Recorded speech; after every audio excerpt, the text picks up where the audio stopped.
Everybody, we got one job. We got one job. We came here for a reason. Let's do it. You do your job. You do your job. You do your job. It's that simple. We got one job. Let's go. We hold it down for the crib. It's that simple. Bring it in.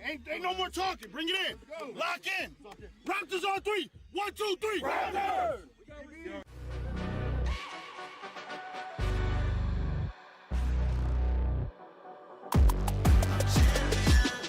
This ain't no regular thing. I came for the ring, you know what I mean.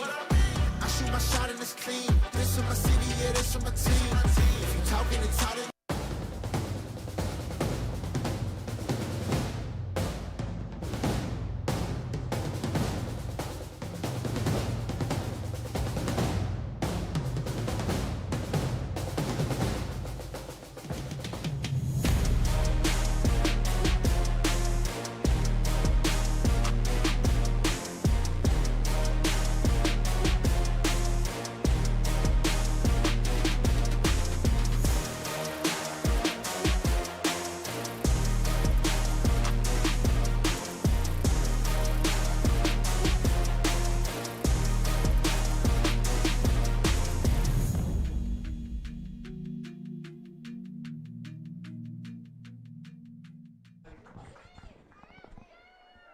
Good afternoon, everyone. Welcome to Don Thomas Stadium in Exeter Township, Pennsylvania.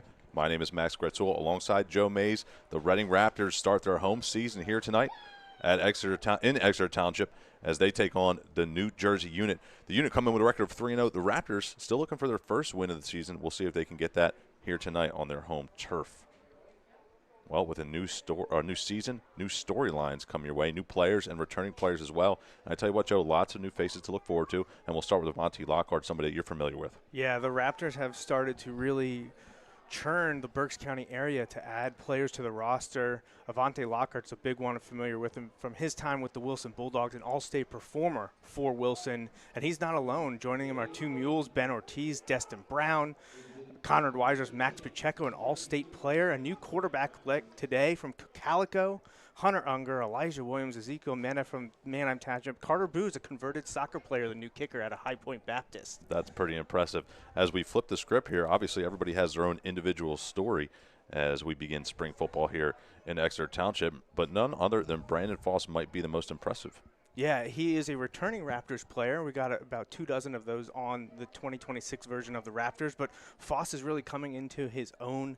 He didn't get a ton of playing time while he was at Wyomissing, but has really exploded over these last two spring seasons here with the Raptors, coming off a fantastic game last time out against the Tide where he had 4 tackles and was flying all over the field. He's actually getting some offers or interest from colleges such as Shippensburg and Bloomsburg. A great story, and that's what this spring minor league football is all about. Yeah, no doubt about it. Raptors enter through the crowd here in the stands, as they always do. They are set and ready to rock and roll. So we'll shout out our sponsors. We'll send you to break as well, and we have kickoff coming your way next. Stay with us.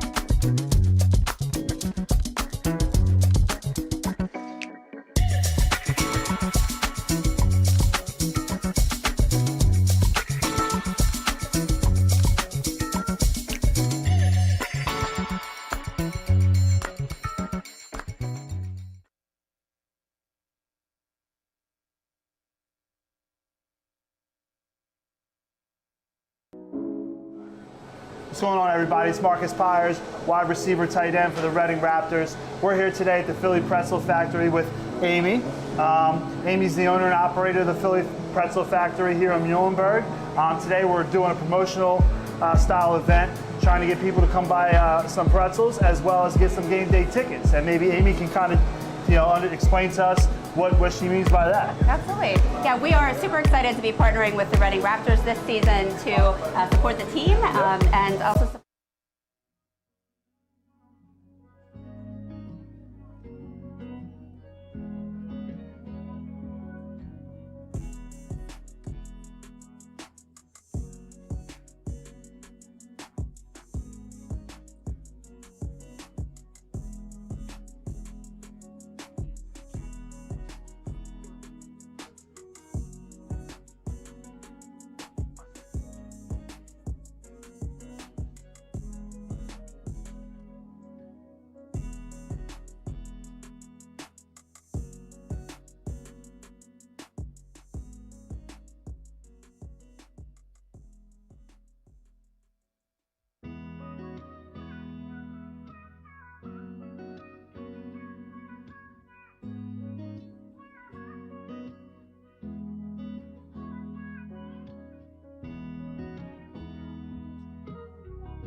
All right, welcome in, everyone. Max Gretzilla, Joe Mays. Reading Raptors, home opener here this afternoon. Could not ask for any better weather than this, Joe. Yeah, absolutely beautiful here at Don Thomas Stadium. Great to be back at Exeter for another minor league football season, the Northeast Atlantic Football League.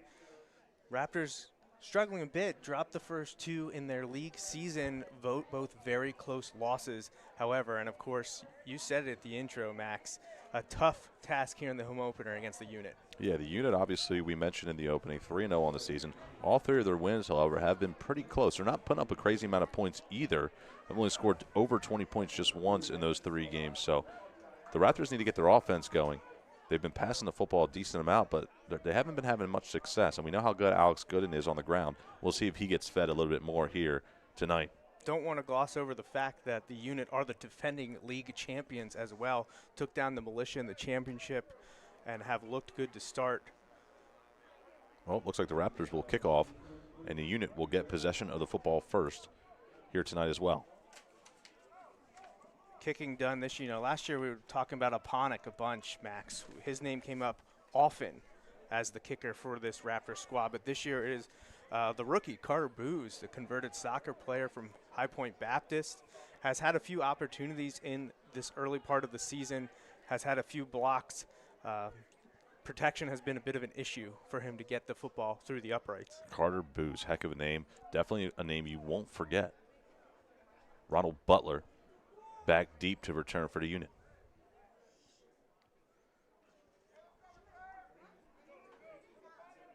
Referee hands Booz the football, and he places it. Pretty solid crowd on hand here. Again, for the Raptors home opener, going to sound like a broken record, but another fun, exciting year ahead we expect for the blue and black.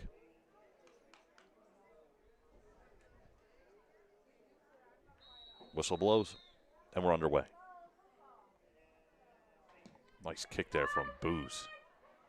Fielded by Butler around the 10-yard line, and we'll see how the special teams for both of these teams play. And that time, it looks like the Raptors have the upper hand on that one as Butler's brought down around the 25-yard line. So that's where the Unit will set up shop on their opening drive. I think that might have been a tackle by one of the newcomers from the Lancaster Lebanon Berks, Ezekiel Concepcion Mena, flying around on special teams, opening up this game with a nice tackle on the kickoff. Yeah, last year we saw plenty of games that were tight, and turnovers and special teams sometimes get overlooked depending on the league, but I tell you what, when you're scoring, I should say their lack thereof scoring for the most part, especially this season so far, the special teams gets highlighted even more. Got to keep the opponent deep in their own territory. Yeah, the Raptors' 2 losses come a combined score of 26-21, so 2 losses by 5 total points. They lost the first one on the road against the Militia 12-8, and then 2 weeks ago against Chester City down in Delaware 14-13. Raptors are looking for their first win, and if it's going to happen, this defense is going to have to continue to play strong as they have here in the early parts of the season. Raekwon Gibson, the quarterback, now wears number 7 in the yellow jersey, takes a snap, fires it out, and that's over the head of his intended target. And that'll bring up 2nd down and 10 quickly. White numbers on yellow jerseys, a little bit difficult for us to spot. That, and on top of that, honestly, Joe, the sunset isn't helping either with the glare coming off of them.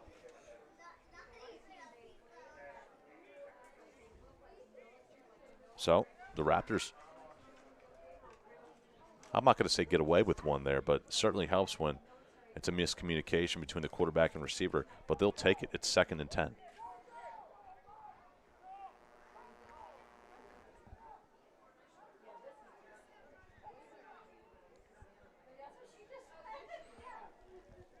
Karan Williams directing the defense from his safety spot, number 27 for the Raptors, who's a big-time player in 2025 for this team. Gibson steps up, fires over the middle, and it's incomplete. Unit receiver had split the defenders and was open, just couldn't bring it in. Yeah, honestly, a pretty nice throw there by Gibson, just unable to connect. And it's going to bring up a 3rd down and long.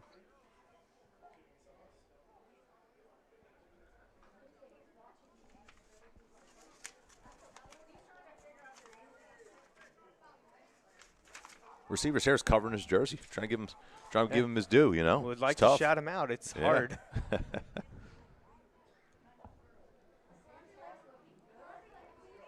Looks to be a 4 wide receiver set. Too high, too low.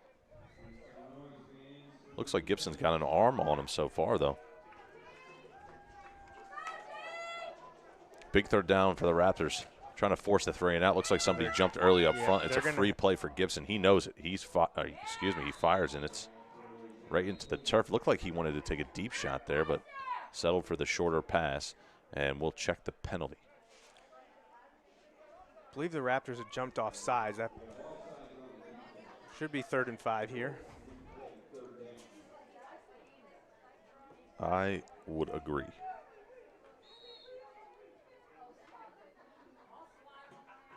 And it is a 5-yard penalty. So the ball is moved up from the 25 to the 30. And it's a 3rd down and 5.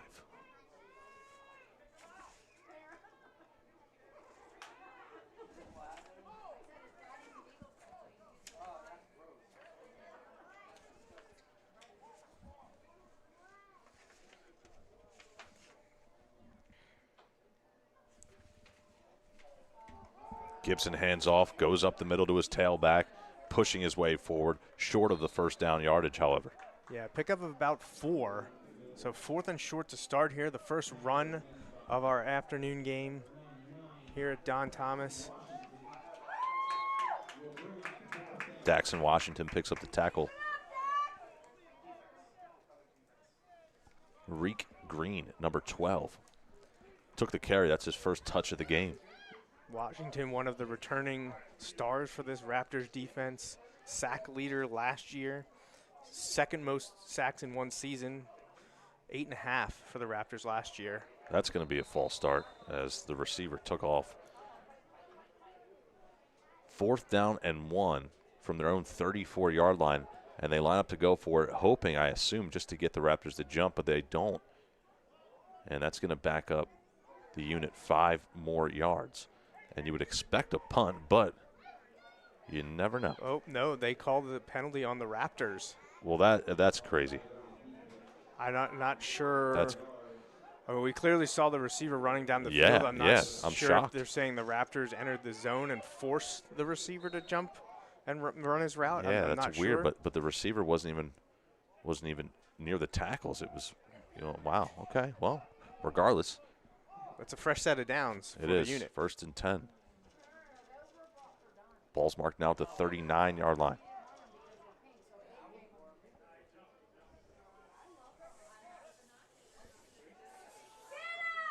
Gibson fires, and he has his man across midfield, brought down past the 45-yard line. And the unit moved the football into enemy territory. That was number 21, Kareem Stewart, on the reception for the unit. Well, Gibson isn't afraid to move the football around, and he's sharing it pretty well on this opening drive.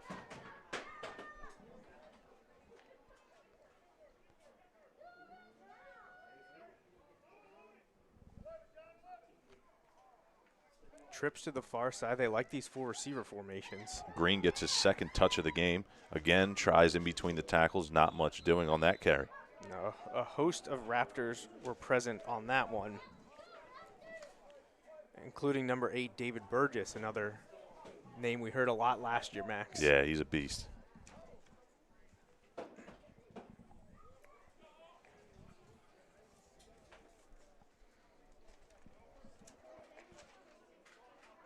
Burgess is tied for the lead in tackles with newcomer Avanti Lockhart, both attributed with 10 tackles so far in their team's first 2 games, and now Burgess on the scorecard here early.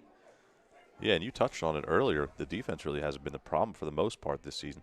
It's been the offense, but it's been a test so far for the D on this opening drive as Gibson just has to throw it off his back foot, and the pass goes incomplete. And that's Albion Truesdale, probably the Raptors' #1 cornerback. He already has a pick-6 this season. He has been one of the steady defenders for this Raptors defense early on. Looking for Derek Carden. That was his first target of the game. And that goes back to my earlier point about sharing the football. Multiple members of this unit team getting looks on this drive.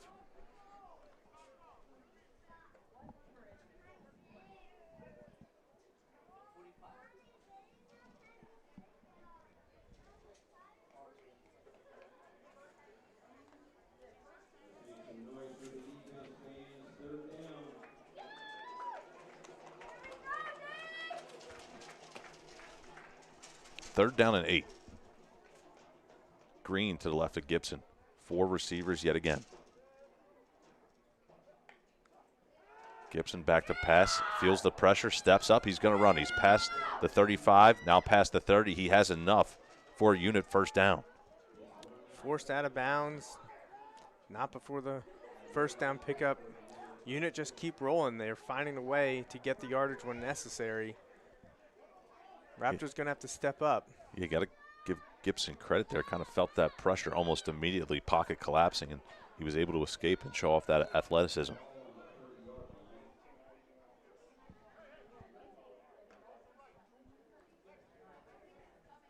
I'm impressed early on with how the unit looks on this drive. If they rolled in here, there wasn't much of a warm-up for them, but they haven't missed a beat. That is very true.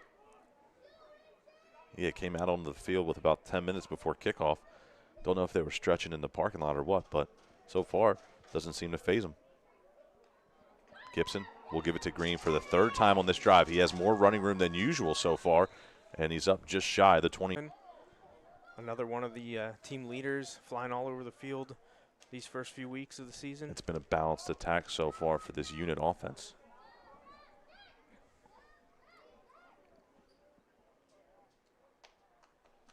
Gibson all the way to the sideline to get the play.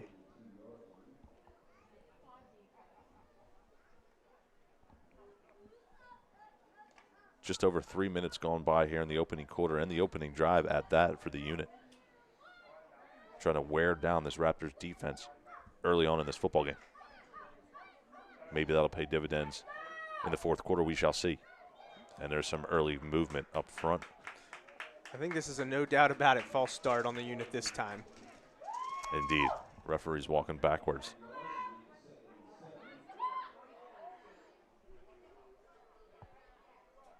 So that'll bring up a 2nd down and 7. Ball marked at the 27-yard line.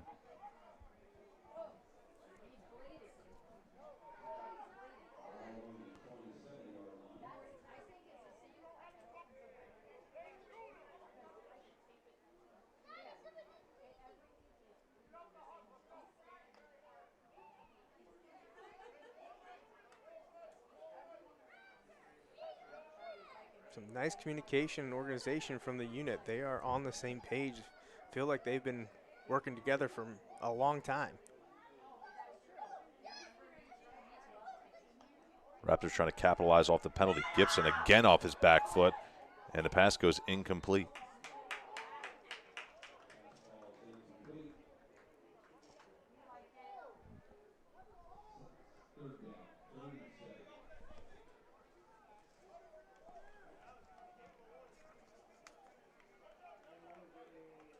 That was Kareem Stewart. He had a catch earlier on this drive. So that's his 2nd target of the game.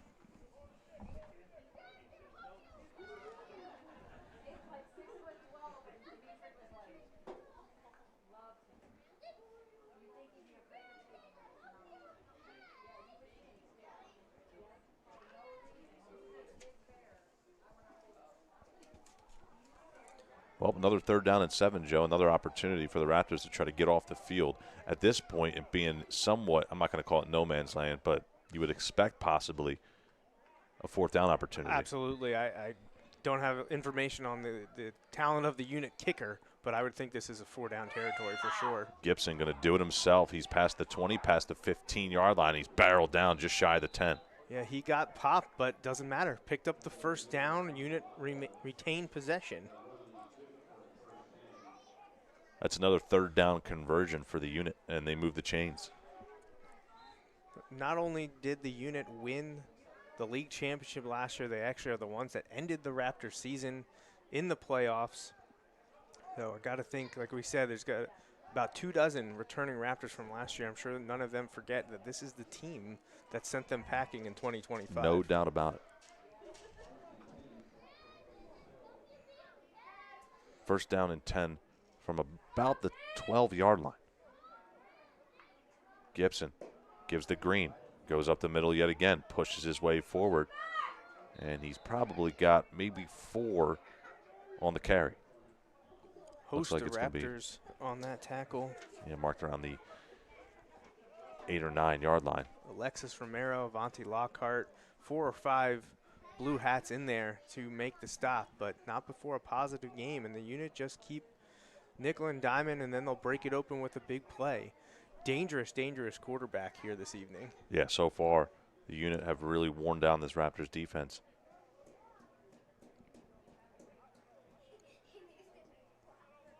A couple of guys, hands on hips, hunched over.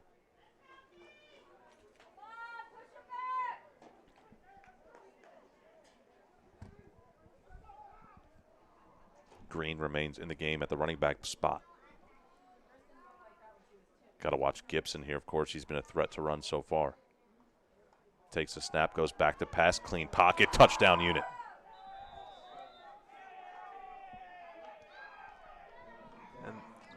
And that is Stewart. That's his third catch, or third target of the game, second catch, and that one goes for 6. So unit score first. They take the opening kickoff, drive right down the field. Got help from some penalties, but really a good drive from them.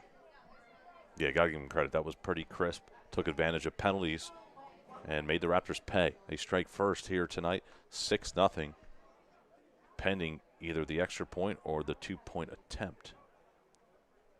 Favored the passing game on the way down, but they did run the ball enough to keep the Raptors honest, and it worked out in their favor.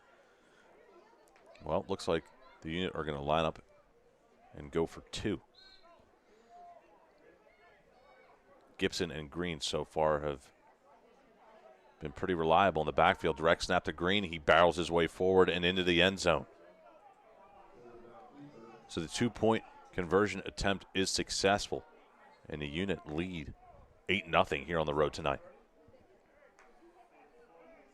Auspicious start for the Raptors defense. We talked about it. That had kind of been the backbone of the squad, but they're going to have to respond here now. I'd like to thank the sponsors of today's game, Number 7 Barbershop, Whiskers Barbershop, May's Sandwich Shop, and Chef David's.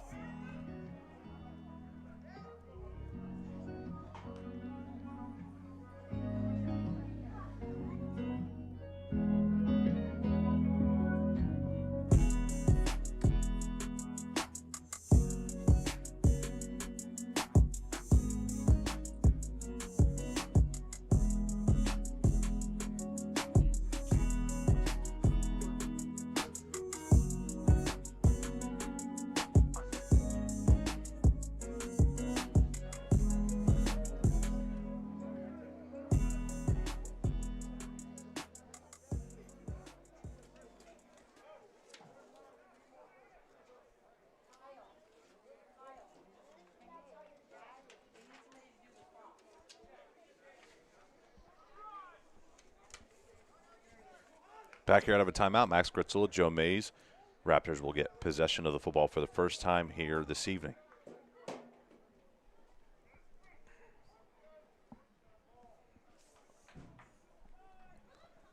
Looks like Concepcion Mena back for the Raptors. Number 24. Short kick kind of dies around the 20-yard line, picked up there, past the 25, past the 30, past the 35, and a good return there by the Raptors. That's Eli Solomon on the return back there with Concepcion Mena. Pretty decent starting position for the Raptors on their first drive. And we'll see who the quarterback is. We had a returning starter, Tanner White. He started the Raptors' first game, eventually did give way to Blake today, and he's carried it the rest of the way. He played the entire game last time out against the Tide, but it will be a flip-flop back to Tanner White here this evening. Yeah, a little bit different of an offensive agenda, I'd say, so far, just based on the look. Obviously, more bodies around the line of scrimmage more so directly around the tackles, that is, and especially a little bit more congestion in the backfield, to say the least, with an extra body. Yep, split back look for the Raptors. Obviously, Alex Gooden wearing number 22. He's the big guy to watch out for in the rushing game. White has all day to throw. He fires, and it's intercepted on his first passing attempt of the game. That was Smythe. Messiah Smythe. With the tackle there after the interception from White. That was just White's Marcus Lawless, by the way, seventh with the pass interception. attempt. Marcus Lawless with the interception. White's 7th pass attempt of the season, and that ends the Raptors' drive early. Yeah, just not the arm to get the ball deep down the field there on that pass, even with a clean pocket for White. But Raptors got to put it behind him. No one's going to come help him.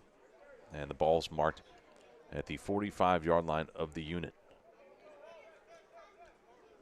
No big lightning strikes from the unit on their opening drive, but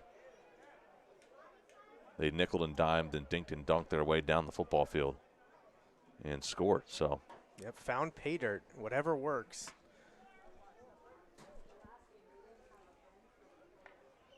Gibson back to pass. This time he steps up, keeps his eyes downfield, fakes a dump off. He'll pick up what he can, and it's a first down at that as he gets out of bounds past midfield.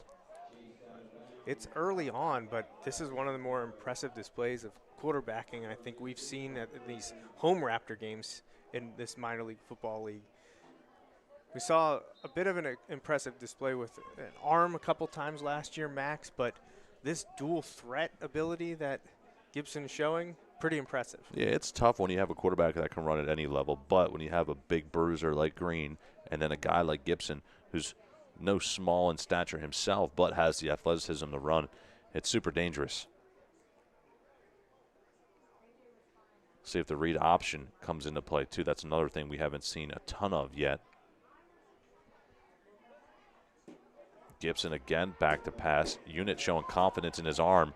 That one goes right through the hands of the defender. Tomas Perez got his hands up, couldn't quite pull it in. Maybe the first bad read we've seen this evening from Gibson. But again, trips our way, running back into block. They're liking to go to the air early and often.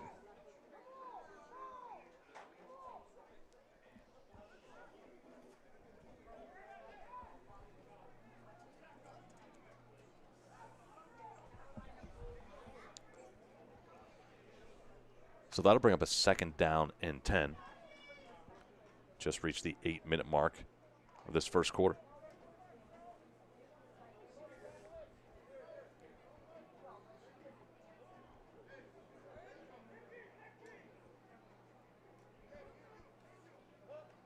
Gibson takes a snap, hands off. This time it's read well by the defensive line, and the Raptors gang tackle the tailback.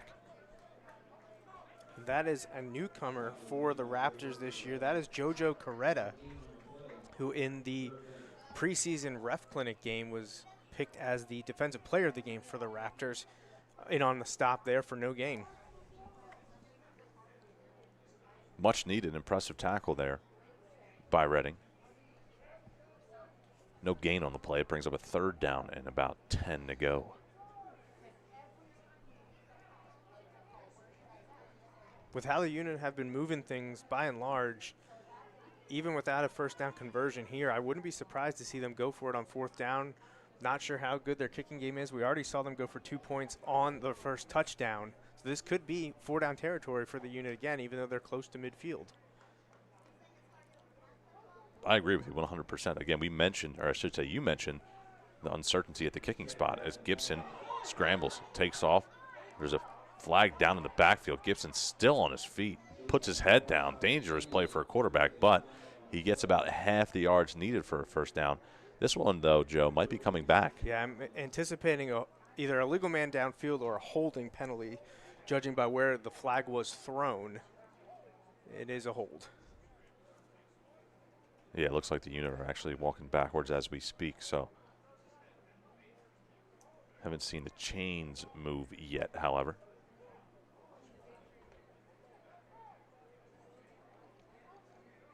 It's probably tempting to decline it because he didn't get the first down, but I don't think you want to give him a 4th and short. No. 4th and 5. Nope. Go back to, it's going to be about 3rd and 20 here after the holding penalty. Yeah, and on top of that, they're back into their own territory as well. Right. So. Coach Mo makes what I'd expect is, everyone would agree, probably the right decision there. And now that 10-yard difference, I'm not sure you do go for it on 4th down unless you pick up a bunch here on 3rd. Yep, definitely. Could be a very costly penalty for the unit here early. So the Raptors will try to keep everything in front of them and avoid a big play.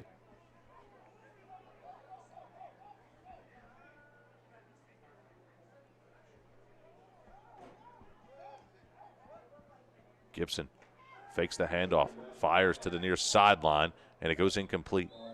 Some confusion in the Raptors secondary, who was covering who, didn't end up biting them there. Now 4th and long for the unit, and it's time to find out, do they have a kicking game? Pass was intended for Carden. That's his second target of the game, has yet to catch one of them, however.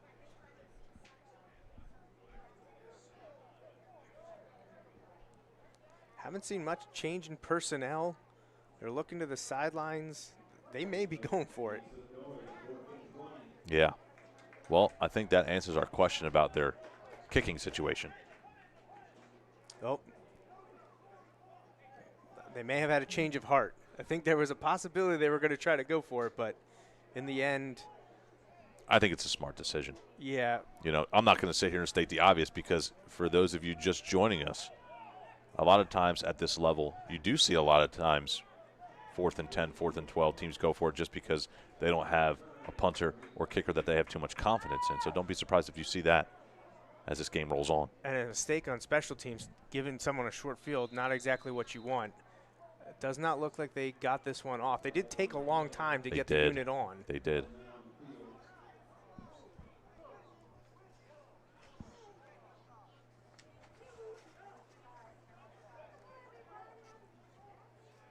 Yes, it will be delay of game or illegal substitution. I missed this sign from the referee, but it is a 5-yard loss for the unit.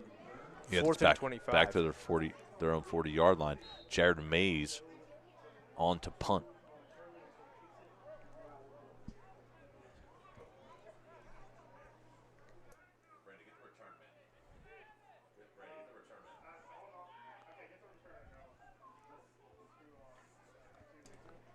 That's Kyle Powell, number 5, back deep for the Raptors. He'll fill this one. Pretty clean snap. That's a dangerous play to field it after it drops, and good special teams unit, no pun intended there, by New Jersey.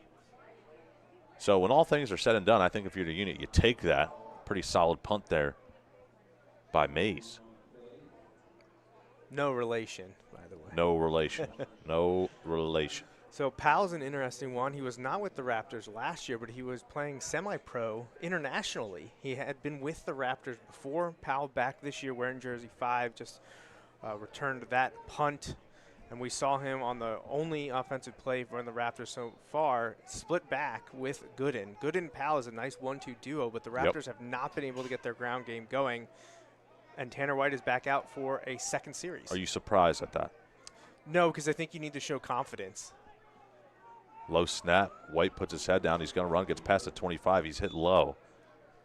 And he's brought down around the 27-yard line. He already didn't get to play against the Tide 2 weekends ago. You put your confidence in him to come out here tonight, throws the interception early. You pull him right away, he's probably done for the rest of the game. Sure. It's tough from a confidence standpoint to come back from that. But you say, hey, you're my guy tonight. We're rolling with you. Give him another chance. He's able to pick up 5 yards on that broken play. Definitely would be a mental block, indeed. 2nd down and 5 as the clock reaches the 5-minute mark of this first quarter. Gooden to the right of White. Claps, snaps, hands to Gooden. Turns the corner, not much doing. And I don't think he got back to the line of scrimmage on that play. Yeah, he lost a yard. So that has been the story on the season for not just Gooden, but the entire Raptors offense. The rushing attack has not gotten any footing whatsoever. In fact, in 2 games, Gooden has just 1 yard on 10 carries. Now, unfortunately for him, he lost some yardage on bad snaps that he recovered, but he really hasn't been finding any spots along the line to scoot through. Of course, he had a fantastic debut for the Raptors last year. He has the most league rushing touchdowns in a season at 11. So he is a big threat in the backfield, but the Raptors got to get him going. White takes the snap, hands off yet again, and it's a positive gain this time. It's going to bring up a 4th down and about 1, and it's decision time for Coach Mo. Looks like he's going to bring the offense off the field and punt this one away. Are you surprised at that? Not really. You're just so deep in your territory. It's short, but you've already seen your running back get thrown for a loss. Turning this over early in your territory is just asking for a dangerous unit offense to get a quick score and make this a 2-score game already in the first quarter. Tomas Perez on the punt. Nobody back to return for the unit, so they're expecting this to be a fake, possibly, Joe. But it's not. Not a great punt. Bounces around midfield and takes a unit hop back into Raptors territory, so not ideal, to say the least. Yeah, only got a net of about 12 or 13 yards. Didn't really flip field position. Unit takeover in the Raptors territory. See how things go here for the unit's 3rd possession. They went backwards last time because of penalties. Yes. Yeah, it was the interception by White on the opening drive, and then the penalties kind of hurt their 2nd drive. So we'll see what they can do here. Defensively, Raptors were able to capitalize off of those penalties for the unit and forced a punt. Again, if you're just joining us, Max Gretzula, Joe Mays, Raptors home opener here tonight at Exeter High School. It was about a 5 to 6 minute drive to open the game for the unit. They went right down the field. They scored. There's a touchdown pass from Gibson to Stewart, and then Gibson ran it himself for the 2-point conversion. Since then, we've been scoreless. That one goes incomplete.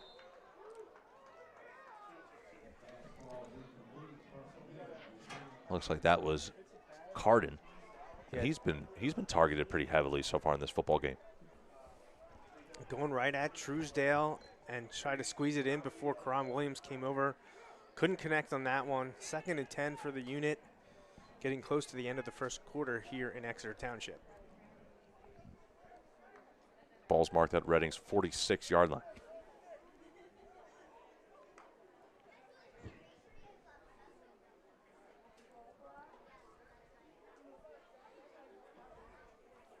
Raptors have a nice roster, lots of guys out for the team.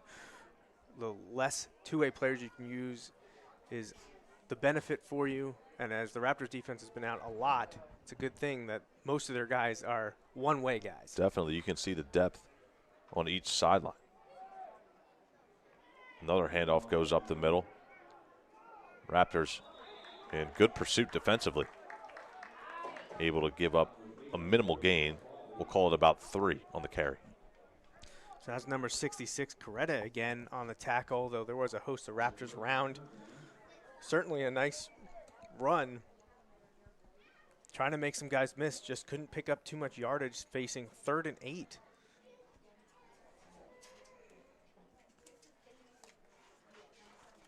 Green will check back into the game at the running back spot.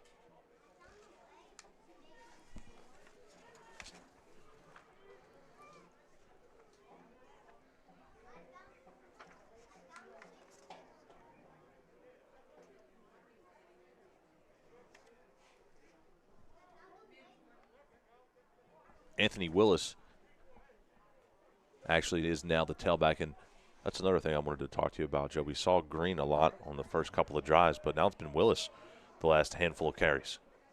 He's in there to pass protect as Gibson scrambles away from pressure yet again, throws on a run. It's tipped, and it's incomplete.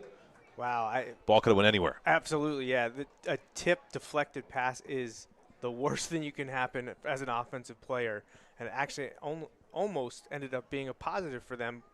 Their receiver could not pull it in, but when that ball is floundering up above, Yeah, it feels like it takes forever to drop. Anyone's ball, who's going to come up with it? No one this time around, and the unit facing 4th and long, 8 yards to go for the first down, and I think they're going to go for it. Yeah, you would expect them to. Well, we talked about the kicking situation, but Mays out there at the punter spot on his one opportunity looked pretty solid. So 4th down and 8 to be exact. Ball on the 43-yard line. Reading desperately needing a stop.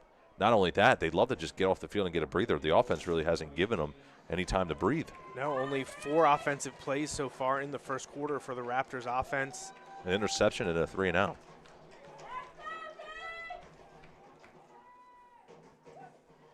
Gibson, direct snap, trying to do it himself. Pushes his way forward, escapes some pressure, still on the run to the far sideline. He's brought down, and he has enough for a unit first down. Thought they had him in the backfield.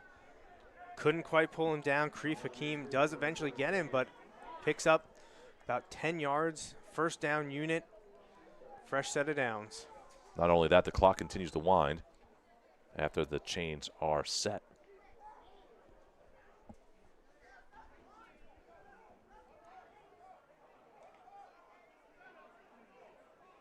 Ten-yard pickup for Gibson. Ball's placed at the 33-yard line of Reading.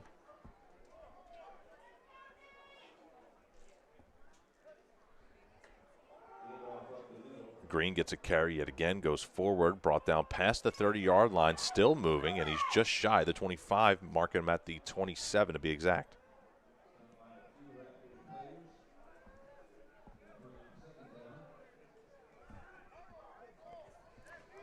Falby comes off the field for the Raptors. Alexis Romero places him. Now Steve Alexi, another returning player, 72, hops on the field. You know, we mentioned Raptors are rotating guys in on defense because they've been on the field so long. Most of this game so far has featured Raptors trying to protect their end zone. Under a minute to go in this first quarter.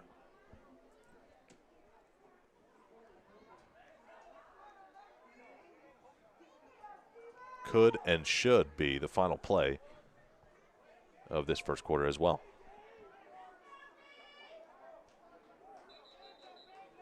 And we have a timeout. So the unit call time, they did look a little unorganized there with 13 seconds to go in this game. And we'll step aside, come right back.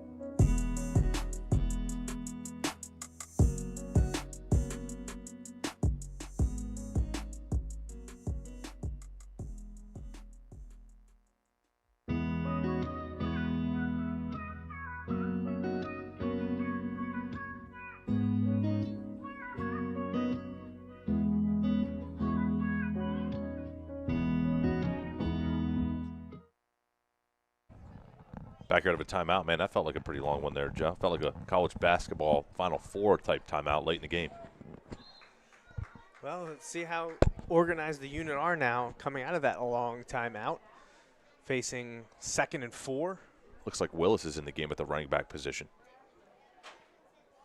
Gibson claps, fakes the handoff, off his back foot, deep shot to the end zone, incomplete. Man, he really has some power in that arm, even off his back foot, not really set, and he still gets it into the end zone. No fear from him either going after Raptors' #1 defensive back, Alvion Truesdale. Can't teach that arm talent, to say the least. No, not at all. Some people are just born with it, and he seems to be. Pass goes incomplete with 8 seconds to go in the first quarter. Brings up a 3rd down and 4.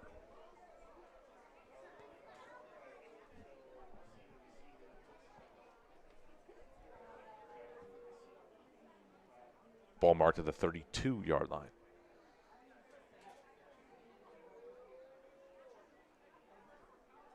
Well, after that first drive, Joe, it seems like the passing game has kind of stalled out just a little bit for the unit. Yeah, it really has. They haven't connected much these last 2 drives, most of it being done on broken plays with Gibson's feet. I'd expect to see something similar here. He's going to have a quick read. If it's not there, he's going to pull it down, try to pick up the first down. Handoff goes up the middle. It's Willis. He puts his head down, goes forward. He's not going to pick up the first down, however. And that's going to be the end of the first quarter. So when we come back, we'll have yet another. There's a flag on the play, but we do look like at this point in time have another 4th and short, but we will check the penalty. This is going to be on the Raptors. I'm thinking it's personal foul on sportsmanlike conduct. After the play? I believe so. Well, that would hurt. Not to state the obvious, but geez, that would hurt. That third down by the unit right there is a perfect example of what makes it so difficult for the Raptors to defend. You know, we were talking about the passing game, how dangerous it's been, how strong Gibson's arm is, his ability to run the ball, but then they just hand it off. Coach Mo all the way out in between the hash marks to try to see what the call is. The flag came very quickly. Now, obviously, from up here, we could see everything that was going on, but there wasn't anything that I caught that seemed inappropriate that would – it is a personal foul against the Raptors. Obviously, we'll have no idea what went down, but, you know, instead of facing a 4th and short, the possibility of turning them over, you've gifted them a first down. Yeah, 100%. So we'll flip ends of the field here as the first quarter has come to a close.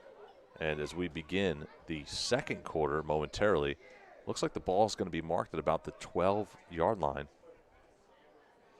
of Reading, and it'll be a first down and 10 for the unit. So things could easily go from bad to worse here if the Raptors aren't able to wall up.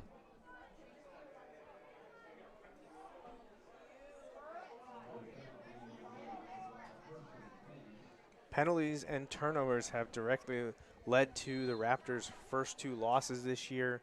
Those are 2 of the big equalizers or things that can upend your game. Yeah, they've been in the games, you know. They've been in the games. It just comes down to execution. It's always about the little things in close games, it feels like.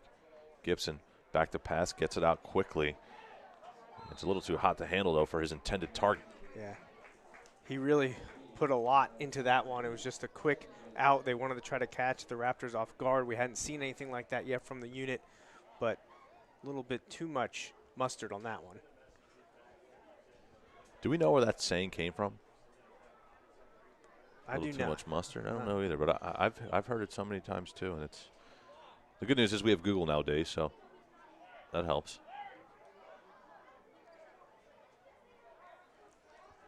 Sounds like a question the kids would use AI for, right? It's true. Yep. ChatGPT. 2nd and 10 from the 12. Same type of formation here, Joe, as well. Looks like Green, however, this time is to the right of Gibson in the backfield. Yeah, I feel like the unit have been in trips almost the entire game. Yeah, feels that way. Gibson continues to take his time for obvious reasons. Really surveys that defense before taking the snap. And here it is. Fakes the screen, fires, and it goes incomplete over the middle. Karan Williams there with the coverage. Not a bad idea, not a bad play call. Go back to the same spot you just were on the previous play, but this time it's a fake, and he had a receiver just kind of throw it a little bit behind him.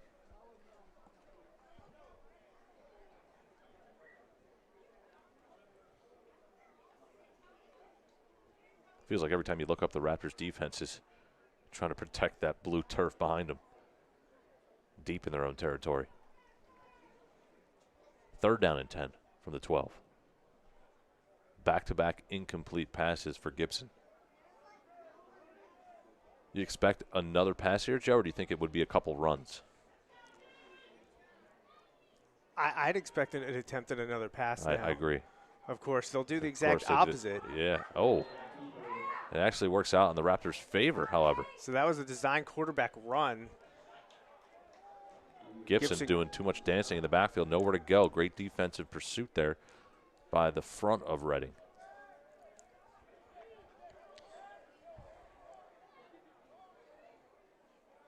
So a tackle for loss there from Burgess. My whole thing with that would be you had the screen that would have worked if it just was thrown a little bit slower, and then you had an open receiver across the middle that was just thrown behind him. So it wasn't like those two pass plays didn't work. It was just a miscommunication. They're getting open guys. Well, and with Gibson's ability with his legs, have him do the one. If the one look's not there, then have him pull it down and go. And we've seen that multiple times with the broken plays.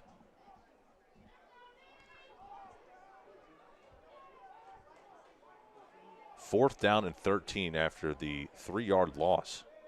And an empty set here, 3-by-2, no one in the backfield. Yeah, this has all the looks of a direct snap to the quarterback and let him take off and run. But, of course, good defense. Brought down from behind is Gibson. And the whistles blow before he's brought to the ground.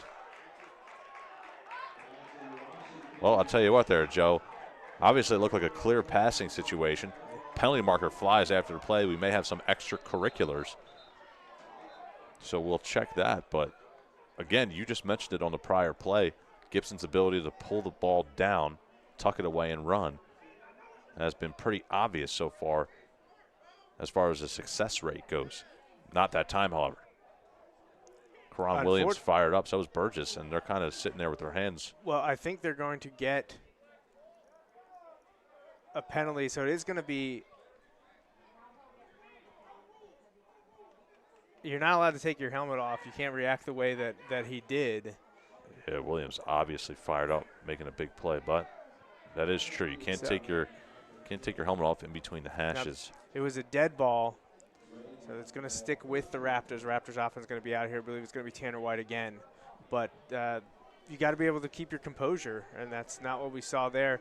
Now the Raptors offense is going to be forced deeper into their territory, closer and closer to that blue end zone. And a great defensive stop, but you're putting your offense, who's already struggled not only this game but this whole season, in a precarious spot. Yeah, I couldn't have said it better myself there. Have to keep the offense on the field longer than hopefully just 3 plays if you're a Reading fan.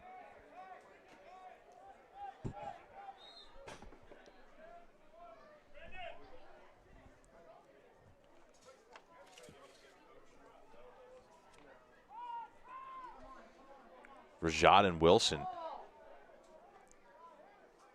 in the backfield, so it's not good in that time. Not much going there on first down. Not Powell either.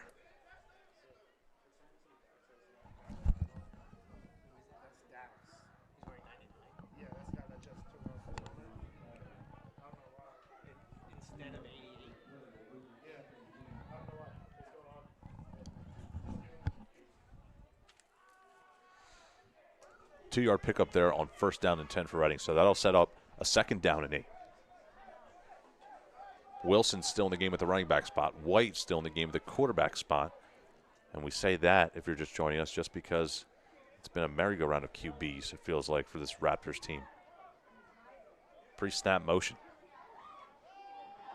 Screen pass is on, and it's read well by the unit. Still going to be a positive gain, however, so it's going to set up a third down and short. But that was Chris Roberson, another returning Raptors player.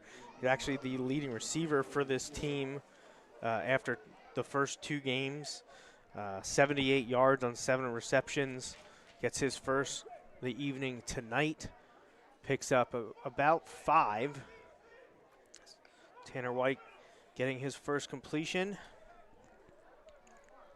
Raptors looking at a big third down. Yeah, 4-yard pickup.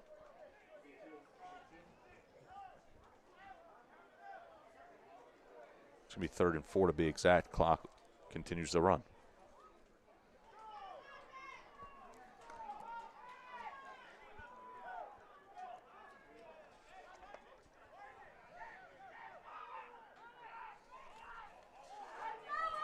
Wilson in the pistol formation set up behind White. Now he goes in motion. White takes the snap, looks to get rid of it quickly. He does, but it goes incomplete. Tried to slip that one into Tyler Hauser, a new addition, free agent signee for the Raptors. Triple coverage there. Don't know that he would have picked it up. Raptors 4th down, going to have to punt. Tomas Perez will handle those duties. Hopefully get more than a net of 12 or 13 like last time. Definitely. Would be great to flip field position for the Raptors. The unit have 2 dangerous players back in return formation.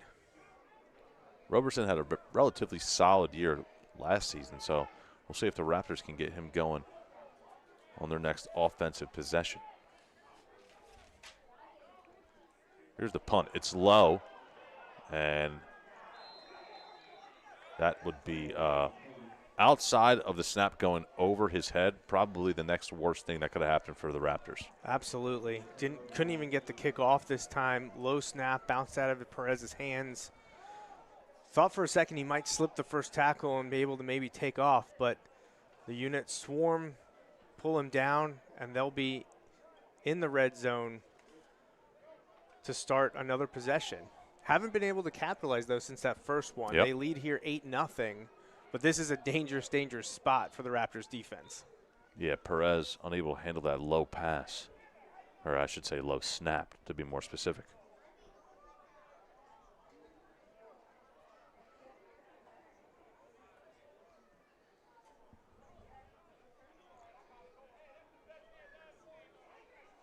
Other than that opening drive, the passing game hasn't done a lot for the unit.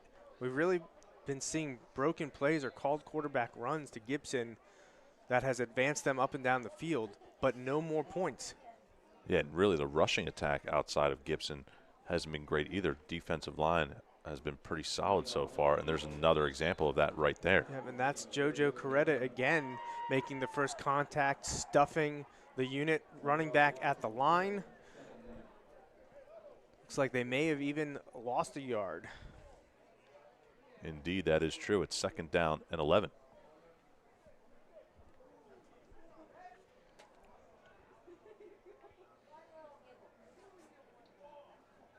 Are you surprised by the unit offensive play calls the last few plays? I am, and I think it goes back to that thing we talked about earlier with that last possession of those passes that just weren't on the same page with the receivers, but they were open, you know. And now it just looks like the crispness of the passing game has gone away. Willis still in the game at the running back spot. Fade to the back of the end zone. That goes incomplete. Truesdale over there in coverage. Again, that was a one-route read. He immediately knew what he was doing. He wanted to throw that fade. Truesdale was on him. A perfectly thrown ball is probably a touchdown. Definitely. But 21 guarding 21. And 3rd and 11 for the unit now. This would be a huge, huge stop for the Raptors. Without question. That was Stewart, the intended target. He already has a touchdown earlier on in this game. It would have been his 2nd.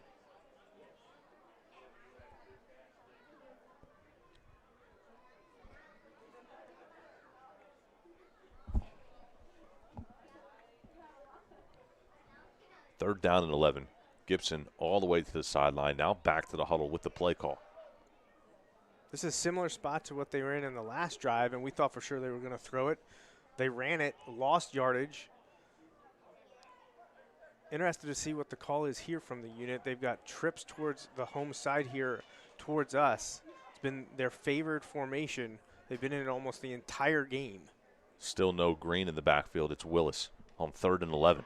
Gibson looking to do it himself yet again and charges towards the far sideline, and he's gang tackled by a bunch of black jerseys. Ball pops out, and the Raptors recover.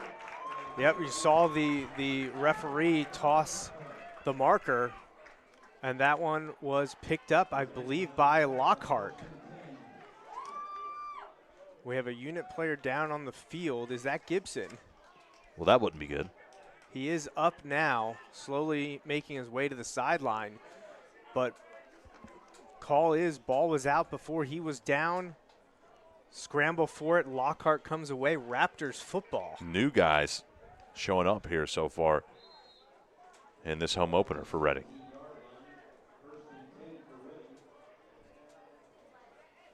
First and 10 for Reading from their own 17-yard line. And again, mentioned earlier, don't want to sound like a broken record, but got to get the offense going. Huge stand from the Raptors defense. You know, that first unit drive, the vibes felt a little bit off. Yeah. But since then, wow. I agree, and I think I like what I saw in the last possession, too, offensively for Reading. I know they didn't have success, but it looks like Coach Mo's trying to get the ball out of Tanner White's hands pretty quickly. This time it's a different story, as that's floated into no man's land and incomplete. But you saw in that first play of the game, obviously plenty of time to throw. He loaded up, fired, had the interception. However, just not much to show for it. And there is a penalty down after that incompletion from Tanner White. Not sure what the call is. It was kind of thrown near a couple of linemen. Yeah, that might be in the area of a hold as a way to escape the pocket, but we shall see.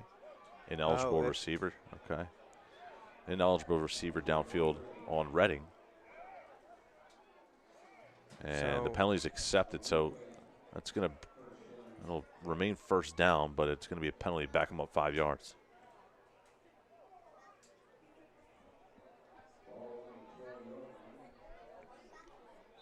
So after the 5-yard penalty, it's first down and 15 from the 12. Or first down and 10 from the 12. Those chains are 10 yards across the sideline, so that's interesting. Oh, there you go, first and 15. Okay, they moved them. Playing tricks on me over there as White just has to get rid of it. Almost like he's seeing, you remember that old Sam Darnold quote where, he's seeing 3 of them out there a couple years back when Darnold was with the Jets? Well, oh, yeah. That's what it feels like White's seeing right now. Yeah, immediately under pressure on that throw. It feels like it's 15 on 11 out there. Unit wanted intentional grounding. I believe he's being ruled outside of the tackle box, and he got it back to the line of scrimmage. No grounding, but second and 15 for the Raptors. And it was seeing ghosts, to be correct, more specific on the quote. I'm thinking of Rocky Balboa. Tanner White, hands, Gooden, spins, shifty work, barreling forward across the 20-yard line. And finally, the Raptors get one of their best players involved. And not only involved, but having some success. And that shows you exactly what Alex Gooden can do when he's got space in front of him. He was able to hit the first hole, do a little shuffle, make a couple moves, pick up positive yardage, which has been tough to come by for him and this offense altogether. So stop me if you heard this one before. It's another third down and short / medium. We'll make this one a third down and 7. Pre-snap motion yet again. White takes the snap, hands to Gooden on the 3rd and 7. He's got blockers out in front, makes one man miss. Now another. Crosses the 30. Now the 40-yard line. Still on his feet. Gooden past the 40 into enemy territory, pushing off one body. And I think there's like a whistle / no penalty, but it almost just looked like he ran out of gas. They just let that one keep think going. He was like, you know what? I'm gonna find right here around the 35. He's an impressive player, impressive coach, which we found out last year. 100%. Great three player. guys to finally say, you know what, all right, I've had enough. He wishes he could have thrown it into high gear and maybe taken that one to the house, which he did a bunch last year. Mentioned it already. He set an NEAFL record for rushing touchdowns in the season with 11. We saw him set the single game record against the MedPen Knights here. He scored 4 touchdowns in that game. He'd probably tell you about 5 years ago maybe he had that extra burst. Some more motion. White will hand off yet again. Another big hole for Gooden to charge through, and he does just that past the 30-yard line and stop just shy of the 25. So back-to-back plays go to number 22. Back-to-back chunk yardage plays, one more so than the other.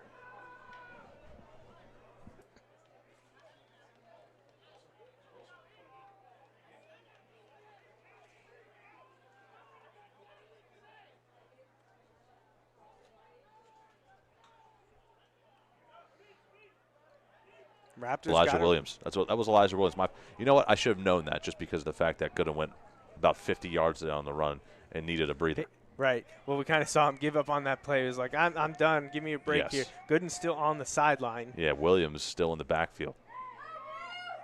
A little misdirection play, not working out, read well by the unit, and they finally have a successful play on defense. Yeah, Raptors going to face 3rd and short. That was Destin Brown on the end around. Another one of the new guys, local, Muhlenberg. Go Mules. Tanner White signaling to the sideline. Needs a new call or a replacement.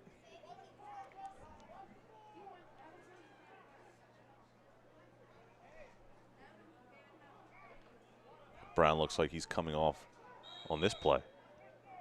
Timeout, Coach Mo and the Raptors. So they'll talk things over. We'll send it to break. 7:17 to go in this first half.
Out of a timeout.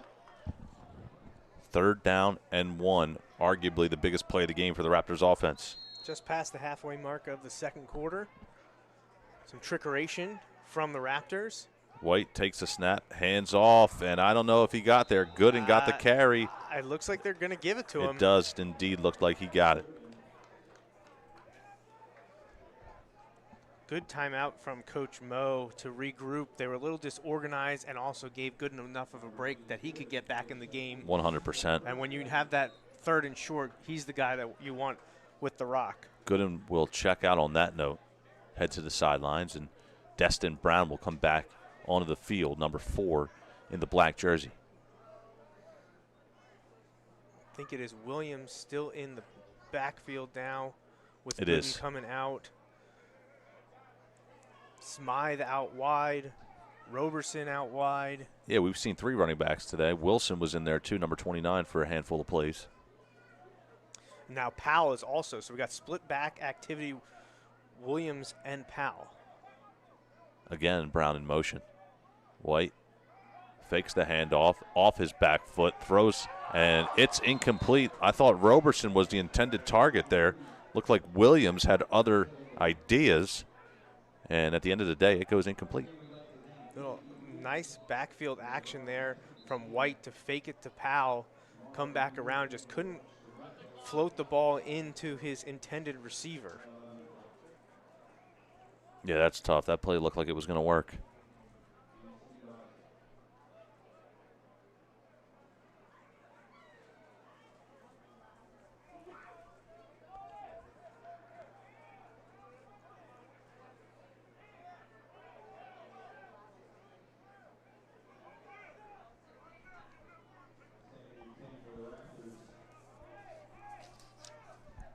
Smythe, top of your screen. Roberson, bottom of your screen. You got Brown in the slot as White takes the snap. He'll keep it himself, trying to follow his blockers. Doesn't have a ton, but he does have a positive gain. Some more pushing and shoving after the play. And we're not even at halftime yet. No penalty markers fly, however. It's going to bring up a 3rd down and 8 after the 2-yard pickup by White.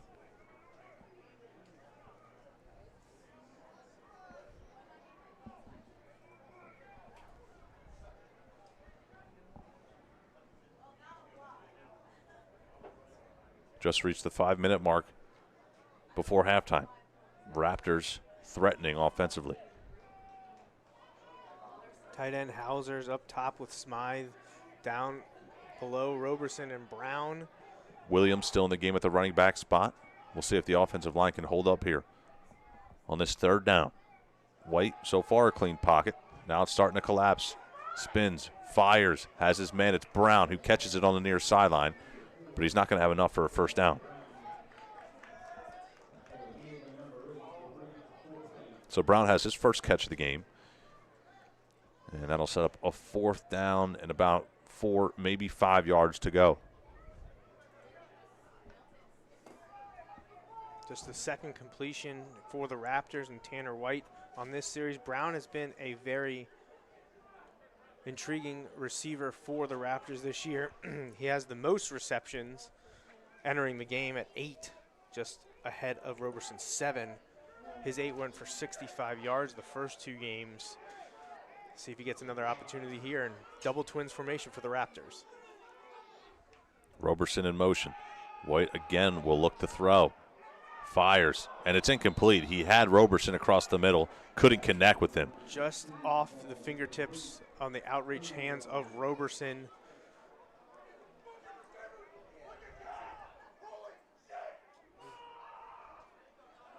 Some fired up players ready to go. I would say so. I would say that's a pretty fired up guy right there. 3:37 to go. Unit will get possession of the football back.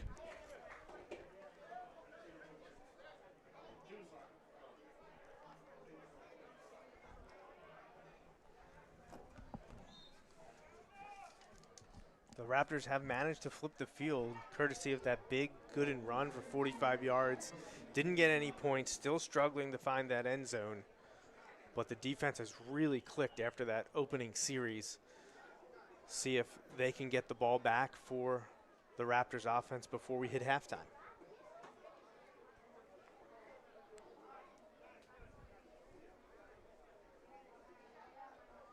Coach Cooper going over some, looks like offensive game plan, specifically with the O-line after that possession. And when our eyes go back to the football field, it's Gibson and company back to work for New Jersey. Seems to be okay after that last series. He was slow to get up after the fumble, but back and ready to lead this unit squad. Raptors show pressure, then back off. That ball's floated, and Truesdale had his hands on it, and it goes incomplete. Great play defensively. No by the fear from Raptors corner, yeah. From Gibson and the unit to go after Truesdale. They've tried him a bunch of times. I don't know that they've gotten the best of him yet. Truesdale very close to having another interception after having a pick 6 2 weeks ago. You just see the difference in arm strength there when you have White throwing off his back foot versus Gibson throwing off of his. Still able to get the football down the field is Gibson when he's backpedaling. Yeah, he nonchalantly threw it up 25 yards. Not of a lot of effort. And it took a nice play from Truesdale. I think the unit receiver actually was playing a little bit of defensive back there, holding on to Truesdale's other arm, not allowing him to secure the football. Definitely. And the unit now 2nd and 10. Once again, trips to the home side closest to us. Under 3 minutes to go here in the second quarter. You mentioned it. Trips yet again offensively for the unit. Willis in the game at the running back spot as Gibson takes the snap, fakes the handoff, scrambles away, has some grass in front of him. Hits the accelerator to the far sideline, spins off another tackler, and he's out of bounds past the 30-yard line. Off-script plays have been the bane of the Raptors defense and the bread and butter for the unit. Yeah, I mean, count them 3, 4, maybe 5 times we've seen that from Gibson. I mean, the pocket collapsed quickly around Gibson. And no panic, just stepped up, called his own number, picked up a first down. Clock continues to wind. First down and 10 for the unit. And in a situation like this, hypothetically speaking, Joe, be interesting to see, depending on how close, if at all, the unit get towards the red zone. Would they elect to possibly kick a field goal before halftime? We shall see. That'll definitely answer our question of, do they have kickers?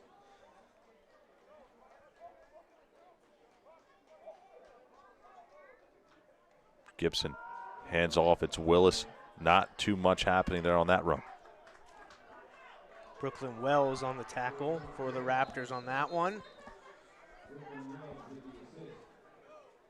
And I have to stop myself and backtrack. That was Deion Jackson, his first carry of the game. So now both, or I should say, yes, both teams have used 3 different running backs in this game.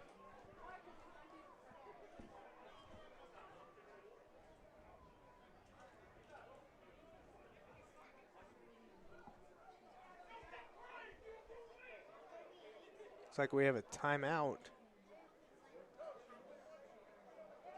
Yeah, we do have a timeout.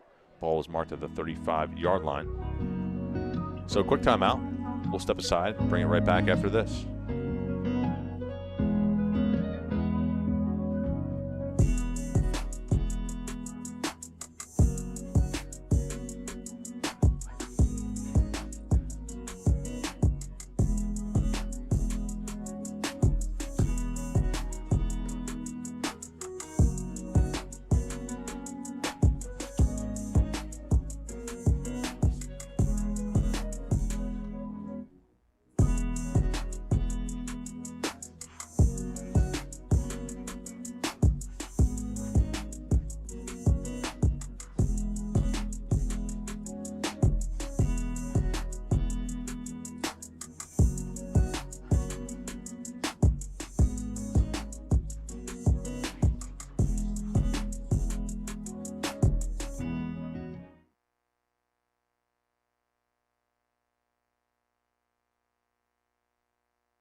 Second down and 8.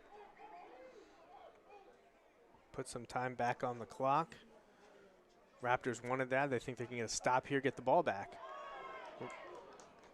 Well, I was going to say, looks like we have some movement up front, but It's a false I think start. that's pretty obvious there. Yeah, It doesn't but look like it. It does, certainly. I think the Raptors players were going to go, and the unit player went with them. Mm-hmm. That simultaneous movement, they're going to call the offense for a false start every single time. It's a 5-yard penalty, and that'll set up a second down and 13.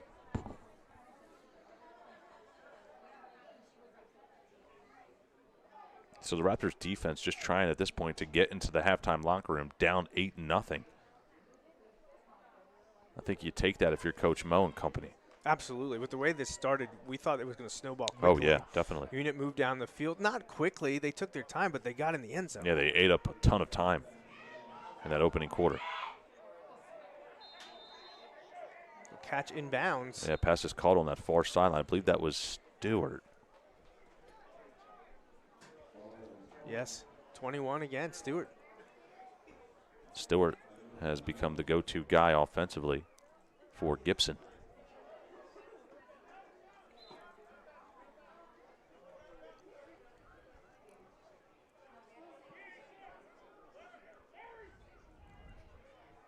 Third down and 6. Another huge play here upcoming for the Raptors defense.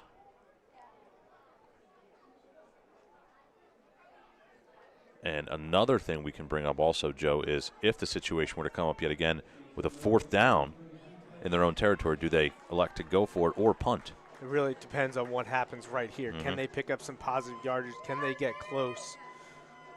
Raptors haven't scored yet. You know, they don't have any fear about that. You exactly. get it third and short. Gibson on the run, gets past multiple men across the 45-yard line. He's got the first down, and he's tackled just shy of midfield. Just pick up the first down on third, and you don't have to worry about what would you do on No fourth doubt. down. No doubt about it. Clock stops. About a minute and a half to go here until halftime. Ball marked at the 48-yard line of the unit. And that goes back to what you just mentioned. Perfect timing for that comment. No fear. On a third down and long, they're able to just, you know what, I'm going to put my head down, give the ball to their quarterback, and have him do it himself. He's had success all game long. Yep. He's the guy that's making the unit go. It's been like that Without all question. evening. His arm, arm was hot early, has cooled off a bit. Raptors defense has tightened up. Secondary playing very well after surrendering that touchdown early, but have not been able to put the clamp on Gibson with his feet.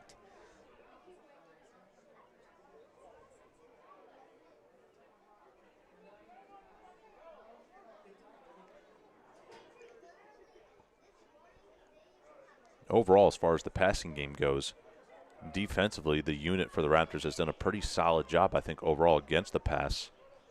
But the legs of Gibson have come into play far too many times. Double twins for the unit, a little bit of a different look than what they've been trotting out. Yeah. You got Willis in the backfield. Some adjustments from the Raptors defense. Gibson again to pass. Has all day to throw. Winds up, fires. That one goes down the middle of the field and incomplete. And I need to apologize again. I believe it was Deion Jackson, number 25, in the backfield.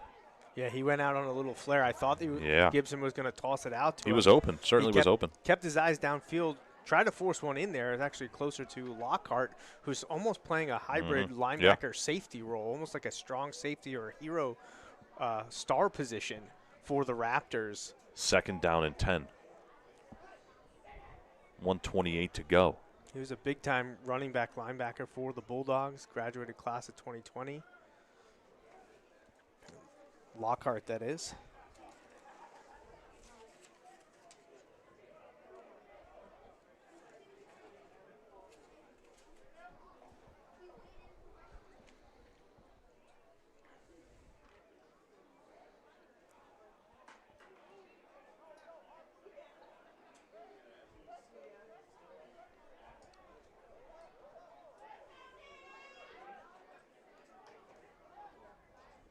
Jackson still in the game to the right of Gibson.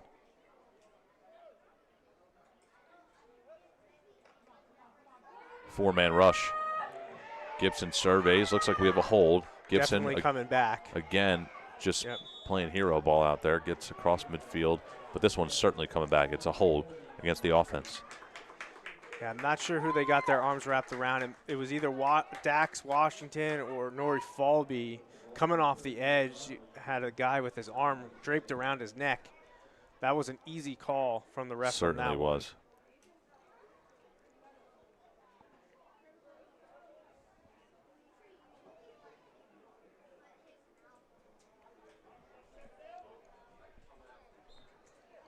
One. 2nd and a mile.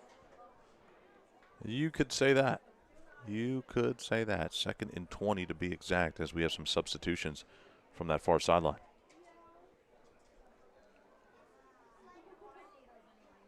Taking about 10 to 15 minutes to play the last 2 minutes of this 2nd quarter. Very long first half. Kicked off at 6. Pushing 90 minutes to play 1st and 2nd quarter here at Don Thomas Stadium, Exeter Township. Sun almost set. They're going to have to turn the lights on soon. Yeah, I would probably say that'd be a good idea, definitely. Gibson back to pass. Again has some time, but he runs out of it, and he's brought down in the backfield. That's Burgess, who we saw make a tackle earlier, one of the leaders. And Falby came in to help him out on that one. Raptors are going to take a timeout, stop that clock. Yeah.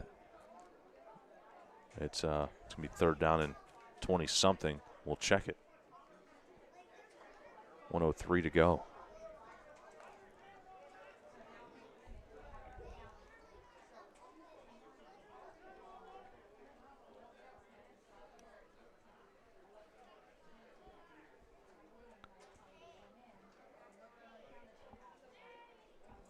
Third and 27 to be exact. We'll step aside. Come back after this.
All right, here we go. Out of a timeout.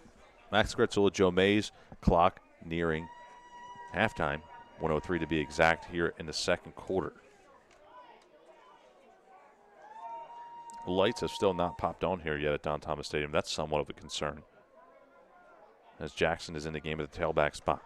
Gibson, Sounds like a clean halftime pocket. problem. Indeed. Nice tackle there on the far sideline. That Tomas Perez, seen earlier as the punter. Rough time on special teams. Looking pretty good on that one. Yeah, I would say so. That's an impressive play there by Perez.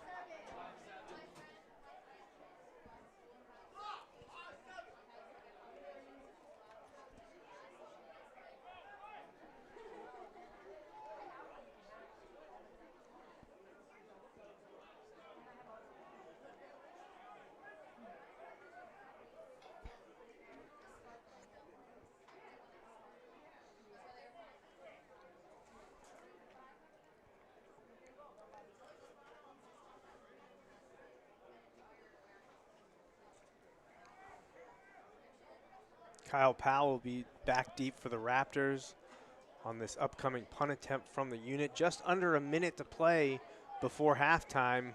Yeah, Mays is going to go out there and punt this one away for the unit. It looks like 4th down and 28. Raptors seem to be a little unorganized on special teams here, but they do have 11 men out there. That's step number 1.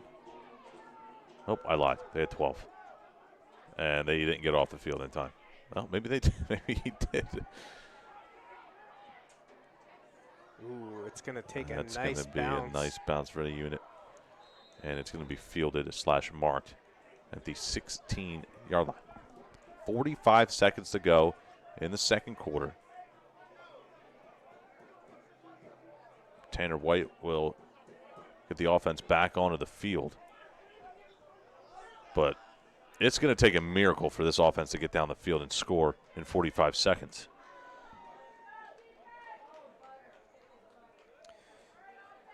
Yep, not a lot of explosive plays on No. offense for the Raptors this season. Big run from Gooden earlier this game for 45. Couple passing plays, went for over 30 or 40 in the first 2 games. A check down to Gooden, picked up a good amount of yards. He was tackled just short of the end zone. There was a nice one to Roberson as well, but that's it. Only 3 plays, gaining 40-plus yards in the first 3 games. Tanner White bringing the Raptors out, down 8-0, 45 seconds before halftime. Double twin set for Reading. See if the offense can do anything here before we hit the break. Brown in motion. White hands off to his tailback, Williams, I believe that is. He's looking for some running room. He can't find any, and he's hit out of bounds. I lied to you. I lied to everyone. It's Wilson. It's Wilson. It's a 3-headed monster there in the backfield, to say the least.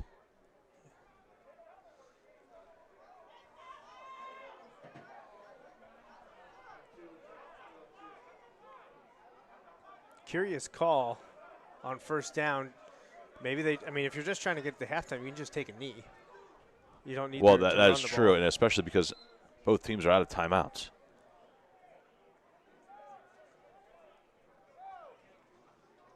Two-yard loss overall. Again, the clock is now winding. 2nd down and 12. Wilson still in the game at the running back spot. Want to make that clear.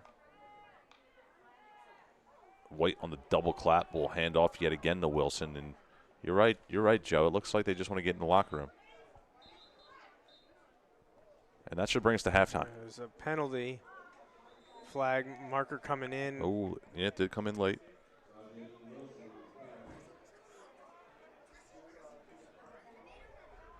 Clock stops with 8 seconds to go until halftime.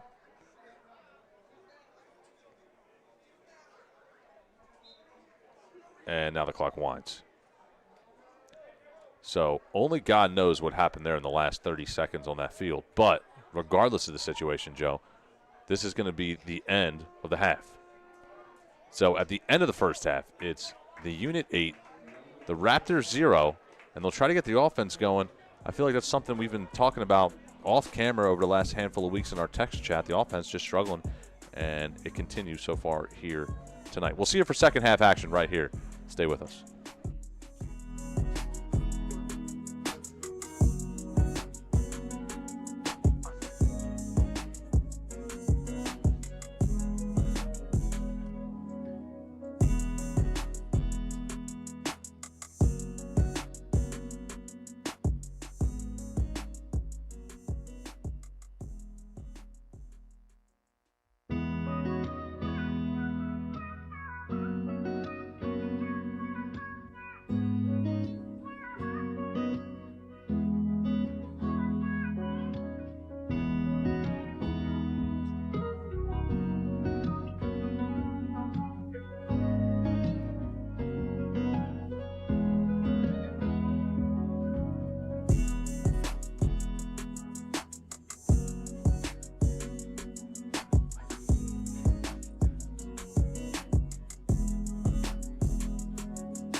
All right, welcome back, everyone. Max Gratzula, Joe Mays. Second half action starts now here at Exeter High School. It's the Unit 8, the Raptors 0, and the Raptors will get possession of the football as we open the second half. Raptors going to be on offense. Didn't get a lot going in that first half. Tanner White's 2 for 6, 7 yards. Good in flash with that one rush, but that was pretty much it. You know, we did have a three-headed monster at running back for the Raptors, but not a lot going for anyone outside of that. Gooden had a rush for 8 yards. We had Williams with a rush for 8 yards, but few and far between, not a lot of movement. Defense stiffened up. Good defense all around from the Raptors after that first series, but unfortunately we did hear that one of the players that we spotlighted was injured and will be unavailable. Brandon Foss, not available for the Raptors the rest of this game. Yeah, that's tough news to take, and we hope he's doing okay in a tough situation as best that he can. So Mays will get set to kick this one away.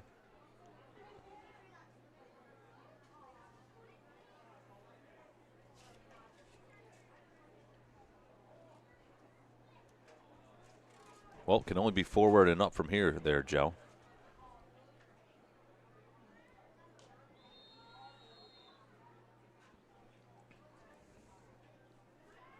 Second half starts now.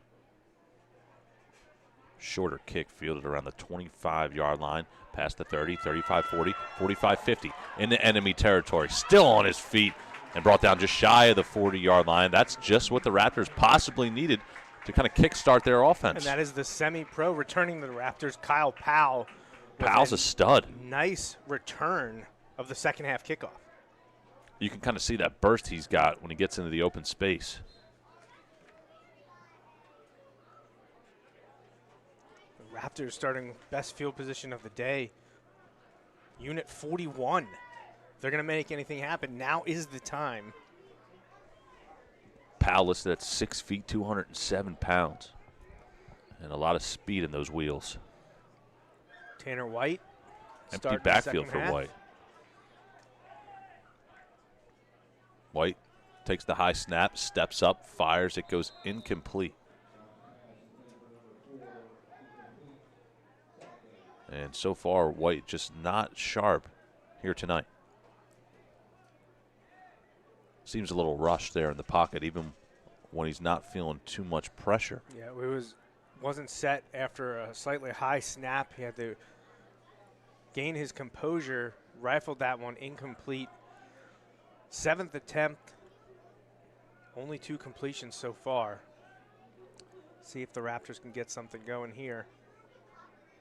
Powell in motion, the handoff goes to him. Finally, some playmakers getting the hands on their football. And looks like he's going to be brought down just shy of the line of gain.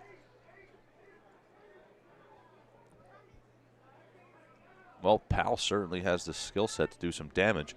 It's just about opportunity as he comes off the field on this upcoming play. Good into the game.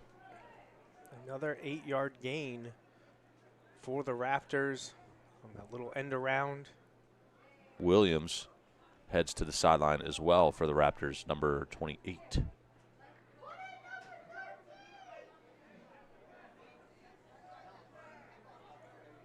Short yardage situation. That's possibly why you see Gooden in the game. 3rd down and short.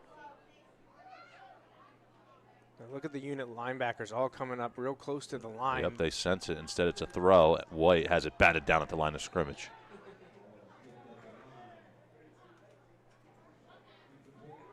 Pass was intended for Brown on the play, and it'll bring up a 4th down.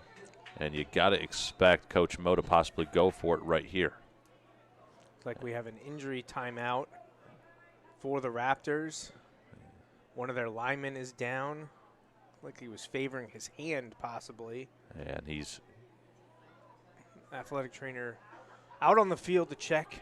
I believe that was number 75, Max Pacheco, who's having an issue with his hand. Like already wrapped up there. It looks like he's okay. Gets onto his feet and definitely grimacing in some pain. They're going to take a look at him on the sideline. Now he's clutching at that left shoulder. Might be dealing with a shoulder stinger. We'll see. Hopefully it's something like that because we could see him back in the game.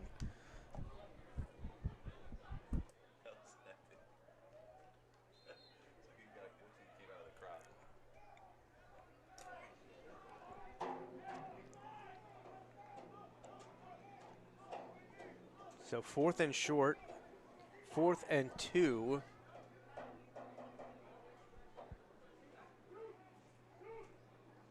Yeah, 4th down and 2. Early third quarter, Raptors on the opening possession. 2 running backs. Yeah, Gooden's out of the game. You have Williams back there, and you have Wilson as well. Brown goes in motion. White scrambles, fires. It's caught. I believe is Pat. No, it's Brown. Excuse me. Is that 5 or 4? 5. That was Powell. That's Powell. And Powell, after not getting nearly any volume in that first half, has 2 touches on this drive. But I think he only picked up 1 on that short pass. Well, that is a buzzkill.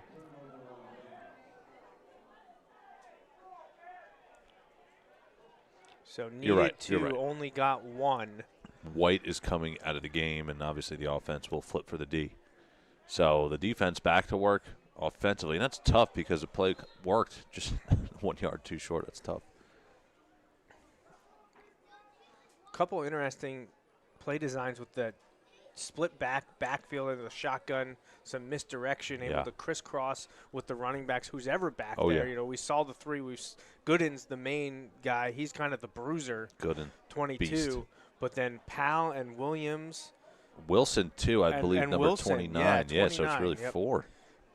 Four backs for the Raptors. All situational.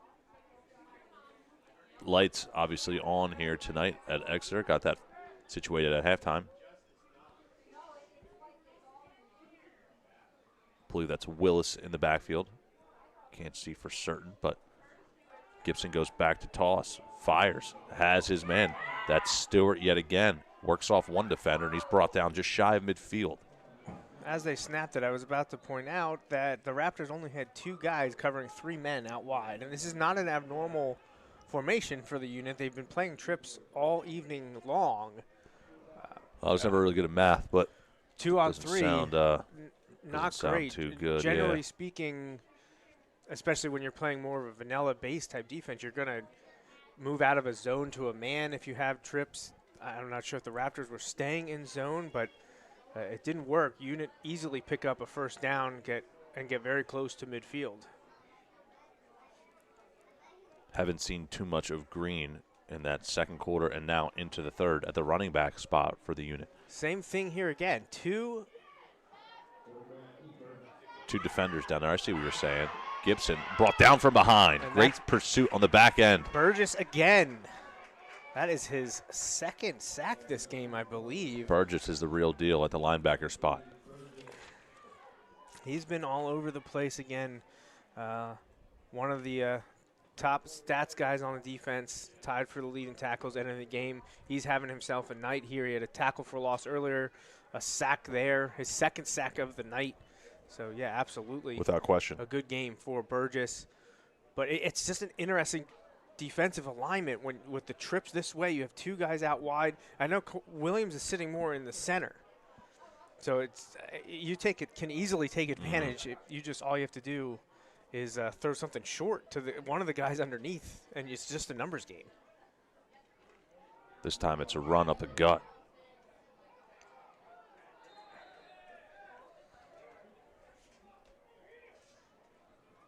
I want to get the correct number on this play. That was Jackson on the carry, and he's tackled inside of the Eagle logo.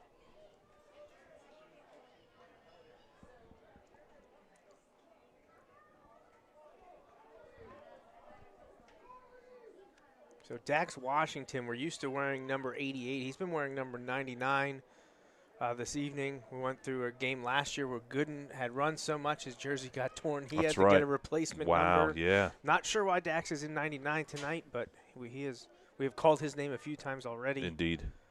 Jackson remains in the game.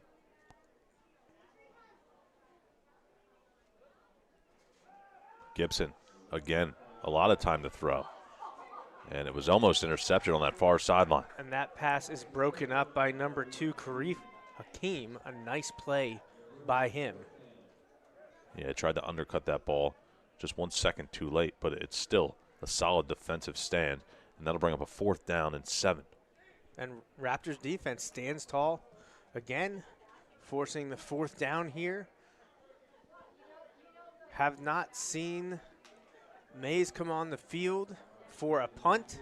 So it looks like the unit will attempt to get the 1st down just crossed midfield in Raptors territory. Big play right here. Yeah, it's huge for the Raptors to try to get the football back, and especially if they are able to get a stop here, it would be pretty decent field position overall. Crowd continues to get loud here as the sun is officially set in Exeter. Jackson this time to the right of Gibson. Hard count. We have a whistle. A penalty marker flies. Looking at delay a game.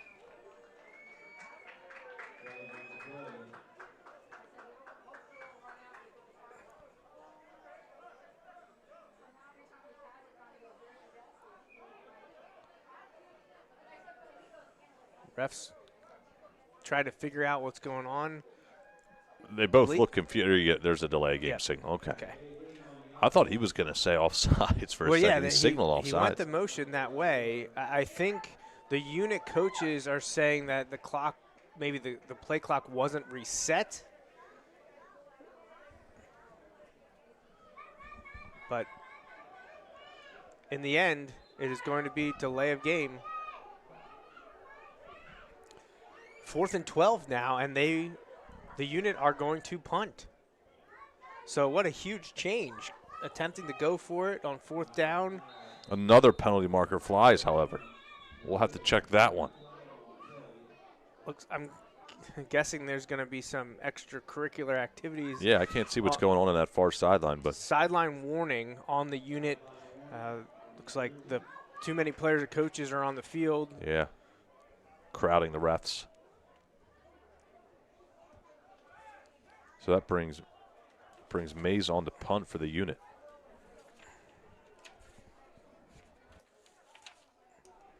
And it's Powell, the dangerous return man, back to receive.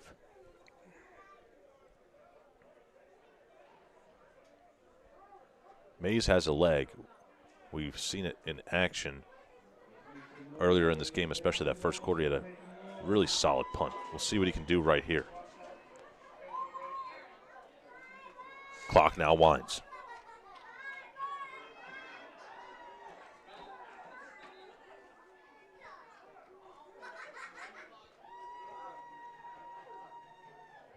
Raptors may be coming after this. A lot of guys up on the line. Pretty clean snap. They almost got to it. Not a great kick. A penalty marker is down on the field. Not a great kick, to say the least. It bounces just short of the 40-yard line. Make it the 41 to be exact. And again, we'll check another penalty. Illegal man downfield. I'm assuming that's going to be on the unit. Going to be declined. Raptors are probably going to take the ball where it landed. Yeah, Coach Mo will have a decision to make here as he's in discussion with the lead official. About 7 players, maybe 8 players surrounding both of those gentlemen. I think the Raptors players are trying to get Coach Mo to accept the penalty because I believe they think they can get in to block it. But that's a risky business. 100%. What if you run into the punter? Yep. You give them another chance. And we've seen a ton of penalties so far in the third quarter. You don't want to see another one for the Raptors.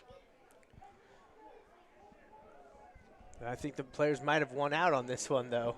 I think they're going to force the unit to try to punt again. Well, we've seen one good one and one bad one from Mays. We'll see what we get right here on his third attempt of the day.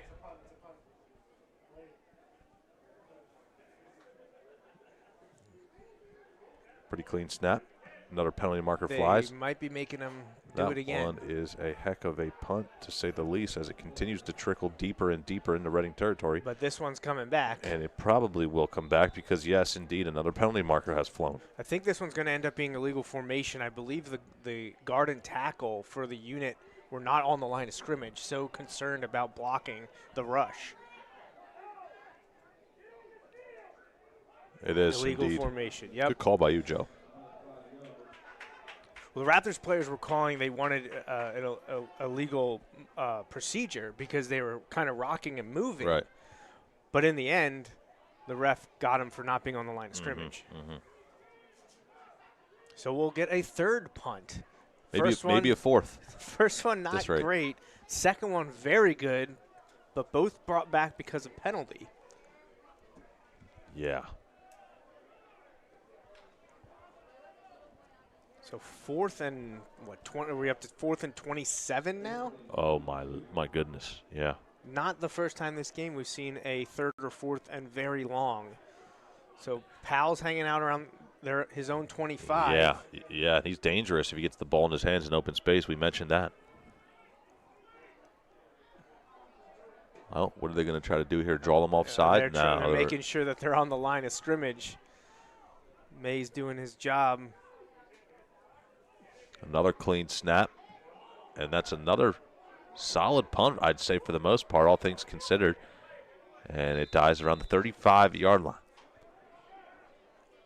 I don't see a penalty marker on that play there, Joe. Now it looks like Tanner White and the Raptors offense will take over there, see if they can get something going, put some points on the board. It has been some time since the offense has scored, as Raptors only points on March 28th at Chester City. They scored 13, but one of those was Truesdale's pick 6. That's right. You mentioned that earlier too. So Truesdale's been a really solid player over the last handful of games as the Raptors have started their season, but it's been the offense as the question mark. White needs to get something going here to give himself some confidence on this drive.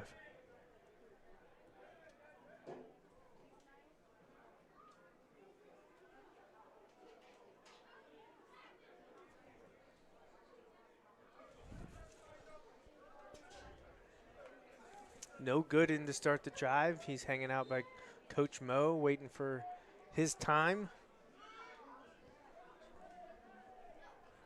Yeah, I believe Wilson is the running back currently, and he gets the carry. Looks for some space, goes into a couple of yellow jerseys, pushes his way forward, and he's brought down after he picks up maybe 1 on the play.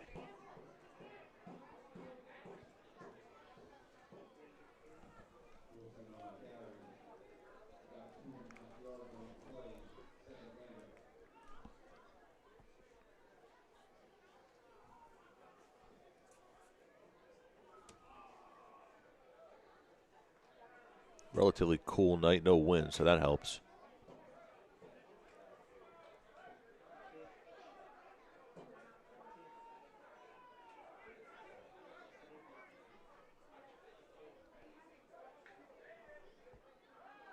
White loads, fires, has his man on that far sideline. It's Smythe who makes one man miss. Now another, tiptoeing the sidelines and out of bounds.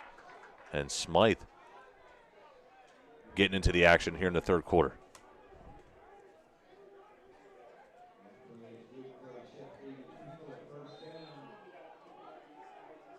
Pickup of 23 for White to Smythe. Yeah, haven't seen too many chunk plays to say the least outside of that good and run. So, yeah, I believe that's just the second play to go for over 10 yards. It's a big one, 23. No doubt about it. In the unit territory now for the Raptors. Here comes some more pre-snap motion. White again will throw. Pretty clean pocket. Slings one over the middle. It goes incomplete.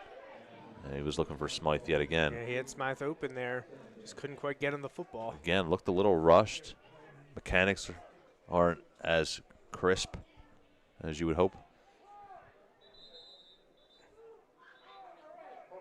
Got whistles.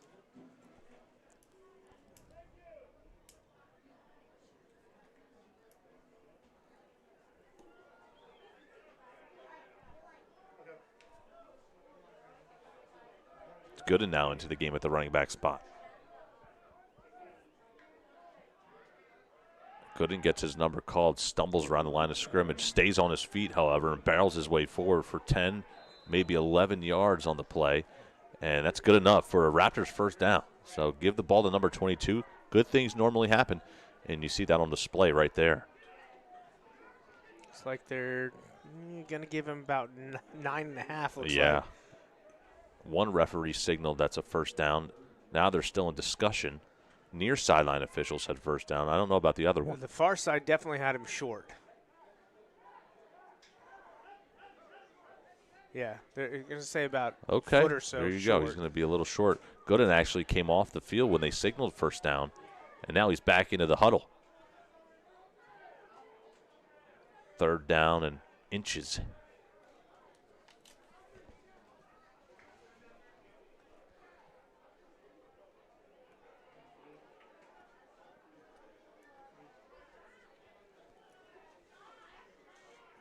Lots of bodies around that line of scrimmage. Penalty marker flies. Ball pops loose. Whistles blow. And I tell you what a mess of a play that was. Yeah, it looks like the Raptors wanted to run their version of the tush push, but illegal formation is my guess. Well, that would just be awful.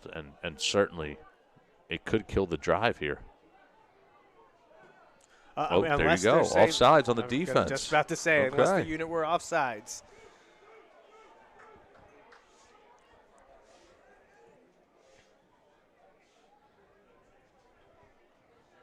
I'm not really sure why they blew the play dead for offsides, though. It's not as though, they'll whistle the play dead if there's direct route to the quarterback, but that was not this. It was a short yardage play. I'm surprised that they blew it dead. It's been one of those games. Anytime you have the officials involved as much as they have been tonight, it's obviously something you don't want to see, but it has to be done. For anyone that saw the Raptors 2 road games, we know that the officials have been involved often. No doubt about it. Nice carry there by Powell. Stays on his feet. Nice. Again, still pushing his way forward. Closer and closer to the goal line. I think he lost the football. Also, we'll see what the officials say.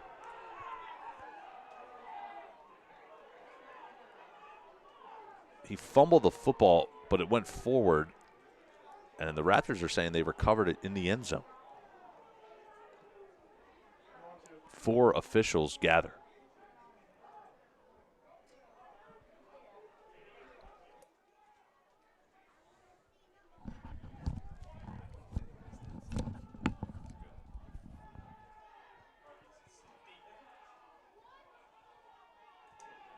I believe they just called a safety. I'm sorry, what?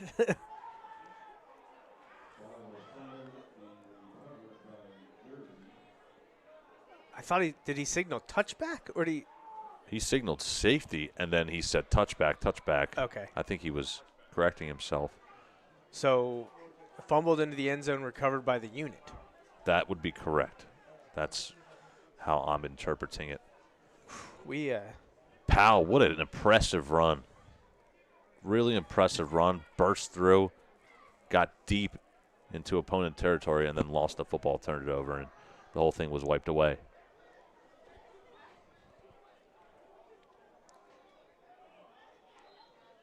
Just tough luck for the Raptors on offense. Looks like they got something going, got a few night rushes, a great completion to Smythe.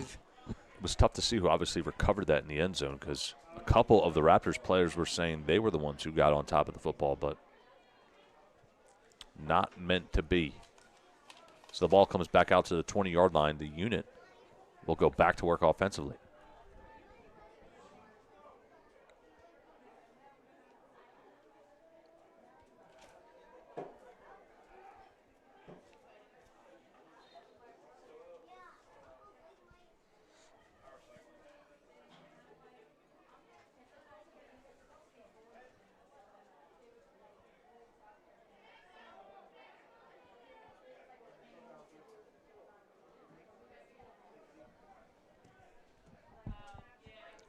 First down and 10. Jackson remains in the game at the running back spot. He gets his carry here, spins off of one body, and not much doing there on that carry. He picks up about 3. Yep. Brooklyn Wells initiating first contact in the hole, but unit picking up about 3 on that carry. Getting close to the 4-minute mark of the third quarter. Despite the multiple punt redos, this quarter is moving a little faster than I would agree. We saw in the first half. Unit still with an 8-0 lead. Low-scoring defensive game. Lots of mistakes, lots of penalties. But it's still 8-0 only. Yeah. You know, so they're right in there with it. Anyone's game. 100%.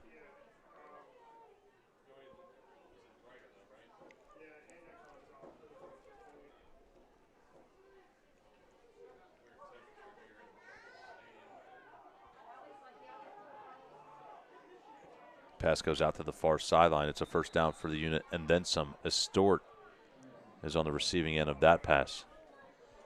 That was Justin Richardson on the tackle for the Raptors. You know, the Raptors are now down at least 2 defensive starters, and Yogi Wilkerson, who was injured and didn't play at all tonight, and Brandon Foss, who did start the game, but then was lost to first injury. Series, yeah.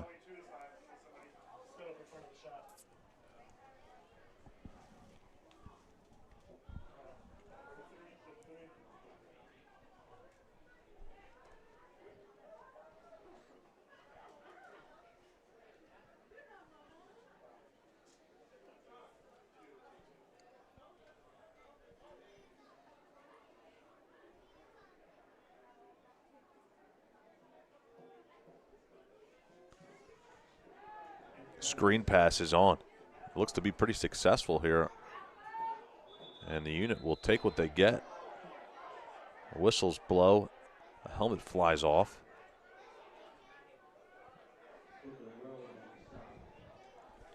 That was Wells again on the tackle, though. Many Raptors there. Yeah, it was Ronald Butler who caught the pass from Gibson. But once again, they went to the trip side where the Raptors only have 2 defenders close with a deep safety. That numbers game's always going to go in favor of the offense. Yeah, especially when they recognize it.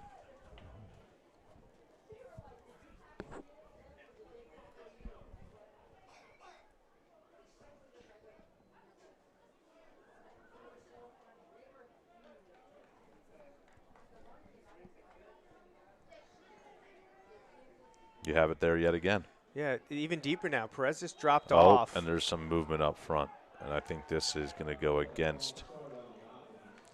Yep, So it's going to be a false start on the unit.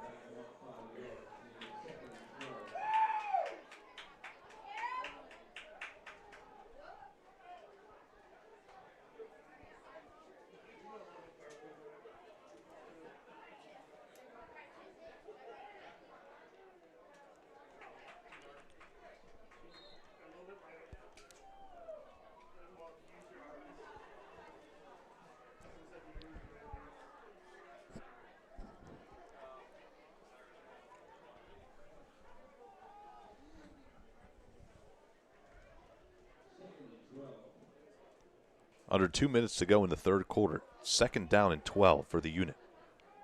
It's a handoff. Jackson has it this time. Spins off of one body, but can't spin off of the rest. Lockhart, the first one there for the Raptors. But again, nice group tackling. Raptors getting a lot of blue helmets to the ball here when the unit try to get things going on the ground. Forcing a 3rd and long for New Jersey.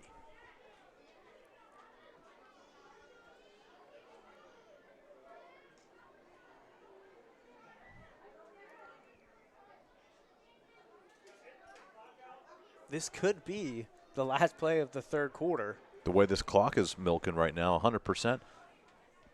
Something I never thought I would say based on how that second quarter went. No, that first half was moving at a snail's pace. Things have picked up here. Teams are keeping it on the ground or completing passes in bounds. The clock keeps moving, so here we are. Oh, yeah. Well, this is a big play to say the least. 3rd down and 12. We'll see if there's any penalty markers. Don't want to hint at anything. Gibson has time to throw. Winds, fires his deepest pass of the game, and that is complete on the far sideline. It's his go-to guy all game, Stewart. And the drive continues as the third quarter expires. Big play for the unit, one of the biggest of the game, quite possibly their biggest of the game. Definitely. We'll step aside. 8-0 your score, but New Jersey now threatening.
One more quarter to go here in Exeter. Max Kretzel and Joe Mays, fourth quarter action begins now.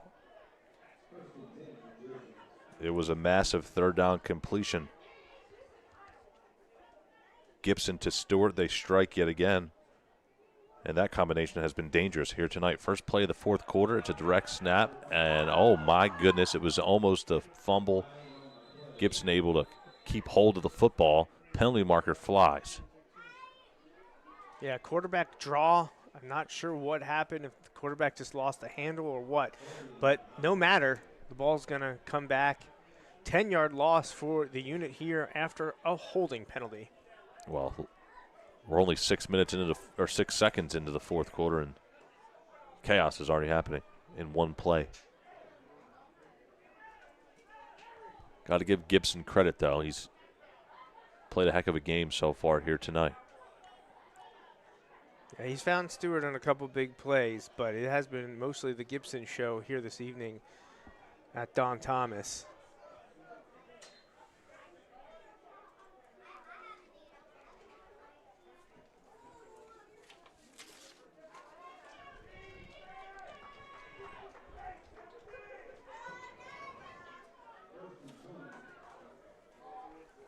Green back into the game at the running back position. Haven't seen him since the second quarter. He gets a carry. He's met immediately and brought down. That's Nori Falby, the defensive lineman. Falby's a menace out there.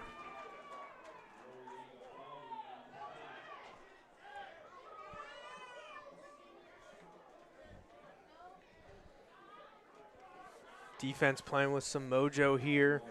Ever since that opening drive, they've really put the clamps on them. Oh, yeah.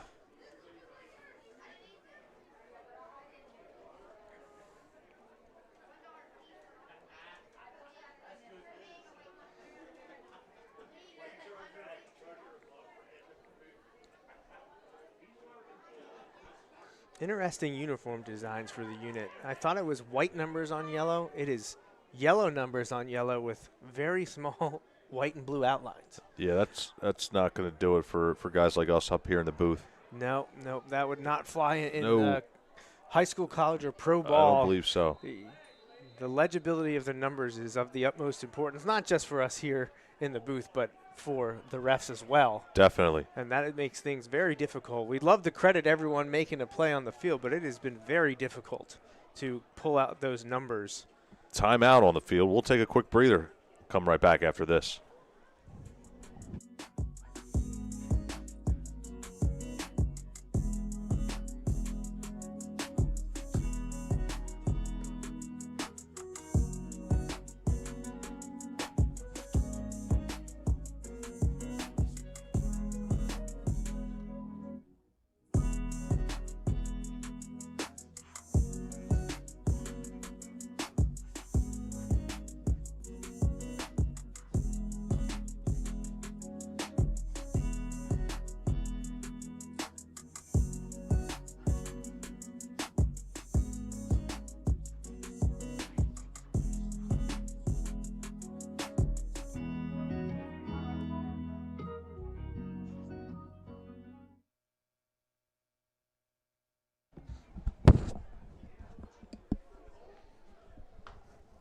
Out of a timeout.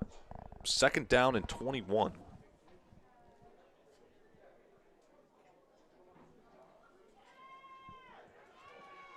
Gibson has time, and now he doesn't. He's so that brought was Washington, then Wells trying to bring him down. He finally is brought down, but a lot of pressure, stepped up, able to avoid, but well short. Raptors defense just swarming. Gibson's had his fair share of scrambles today, but the Raptors have also got him in their clutches a few times.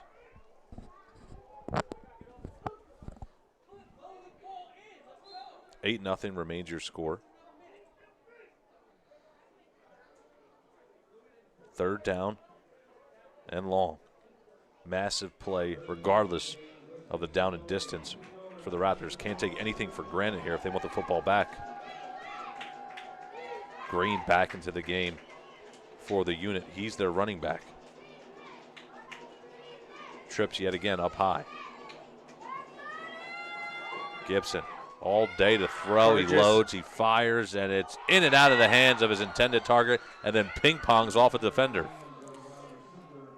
Kareem Hakeem almost came down with the deflected interception. He's doing push-ups because he thought he should have that one, but Burgess almost came in for his 3rd sack of the game, but Gibson able to unload just before number 8 for the Raptors got there. Yeah, Carden was the intended target. He hasn't had his number called a ton tonight, but that's one he will probably want back when all is said and done.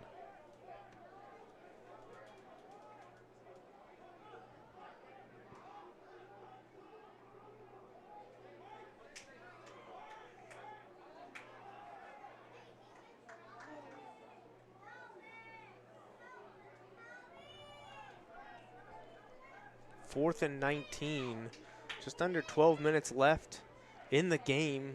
Raptors down 8-0 to the unit. Penalty marker flies. Is it too many men? Illegal substitution? What are we seeing here? At this point, the amount of penalty markers could be anything. No, something on the offense. Oh, delay a game. There you go. Raptors were yelling at each other, and people were running on and off the field. I thought they were getting hit with a too many men penalty. Pushing them back even more. 4th and 24 for the unit now. Unbelievable. Mays on to punt.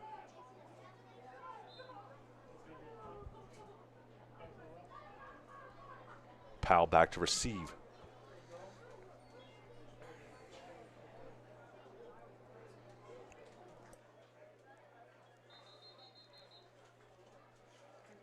Unit are forced to take a timeout. Now they look a little bit disorganized. Yeah, Unit have called a timeout. We will do so as well, and we will step aside.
Whistle blows. It's 4th and 24. Mays will punt. Powell is set to return.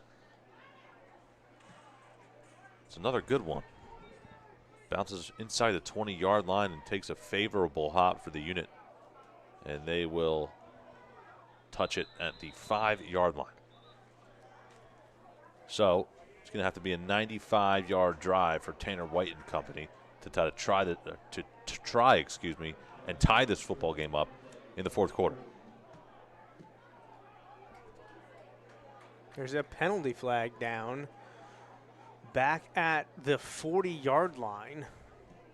What could possibly be the penalty? Didn't see what happened.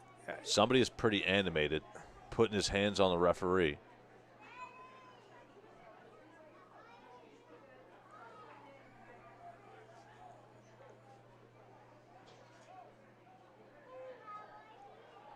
Like 2 separate discussions, one on the far sideline and then one near the middle of the field.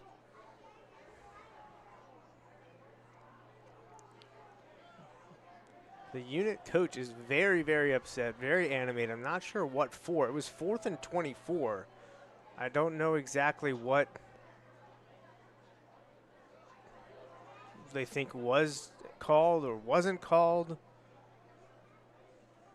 Still some conversation. Now it's trickled from the sideline to the middle of the field, and I think we're about to get a call. And a re-kick. It looks like whatever it is on the unit. The Raptors are going to have them repunt. They don't want to have to start at their own 5-yard line. I didn't even see the official make a He never did. Call. No, he never made a call. Okay, well, regardless, if you're viewing, you're just with us as the snap is over the head of Mays. He's spinning in circles, pushing off of defenders, throws it backwards. That was a bad decision. Unbelievable. Raptors fall on it. Ball's still loose. Who has it? I'm not sure. Point the other way. Raptors have it. Raptors football. That's Tyler Hauser. Comes up with the football. I mean, what a change. Wow. That was one of the most wild sequences I've seen. And I've been doing this a handful of years. I'm not sure what's going through the mind of Mays there. A penalty marker now flies just to add on to it. Oh, my goodness. Wild. Just wild. I mean, you have a perfect punt that's marked at the 5-yard line. And then a discussion on the sideline, and then at midfield, no call was made to the audience. We have no idea what that last penalty was for. And then this, arguably, is outside of them scoring a touchdown, them being the Raptors, the worst case scenario for the unit. Yeah. What a crazy It goes sequence. from Raptors ball at their own 5 to now I assume this is going to be Raptors ball around the 23. Right. Unless this conversation changes that. Whatever's happening right here.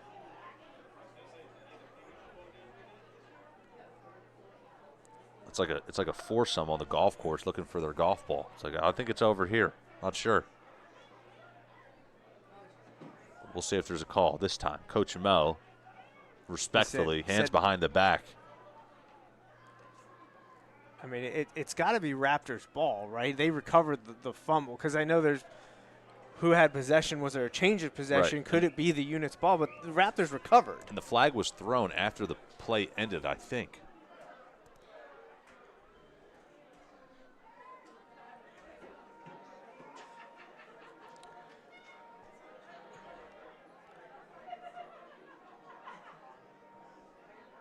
I don't know. Coach Mo doesn't look too happy about the discussion, so I'm not sure if he's being presented with options he doesn't like. Well, I'll take this time to shout out the crowd, our crew behind the scenes for putting this all together. This is our first broadcast of the season here for the Raptors home opener. Could not do it without them, could not do it without the viewers. So we appreciate you guys tuning in, even though this has been pretty insane over the last handful of minutes. All right, looks like it is going to be Raptors ball. Not sure what the penalty is.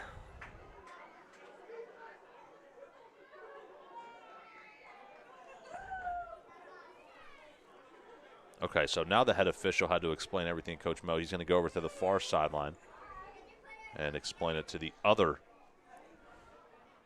head coach.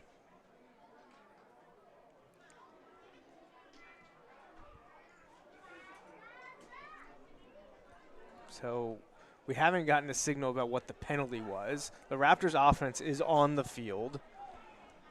Refs are still talking. We got 5 of them in an area.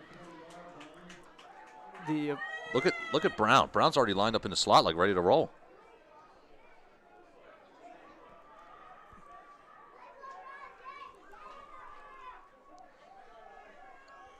Are they going to? I think the penalty looks like it's going to be against Reading, whatever it is. No signal yet, but is that only a 5-yard penalty?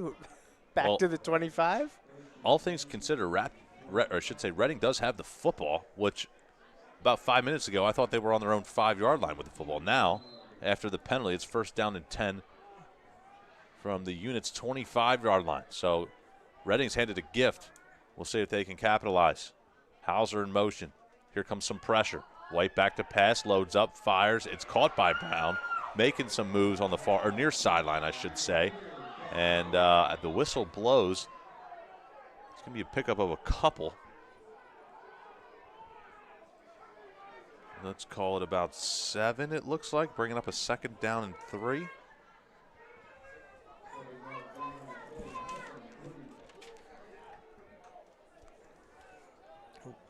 White's 4th completion on the game. White this time will hand off to his tailback. Gooden hits a brick wall. He's tackled by 3 yellow jerseys.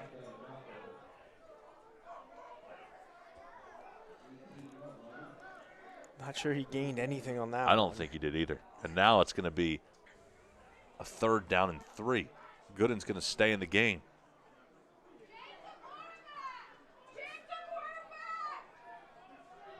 Fans getting restless here at Don Thomas. Anytime you have pauses because of refs.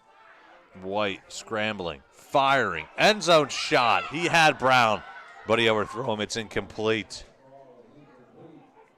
Gooden, his hands up in the air on the near sideline. He's frustrated for obvious reasons. That's going to bring up a 4th down and 3. And you could argue pretty much clearly the biggest play of the game.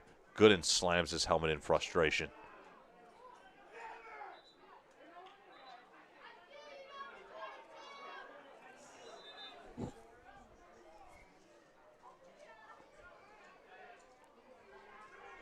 Well, Wilson now is in the game at the running back position. White and Brown communicating, trying to get on the same page. It's 4th down and 3. If you're just tuning in, welcome. This is the biggest play of the game, and White will call a timeout. So we'll catch our breath. I hope you do as well. We'll come back right after this.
Raptors 4th and 3. Huge play coming out of the timeout.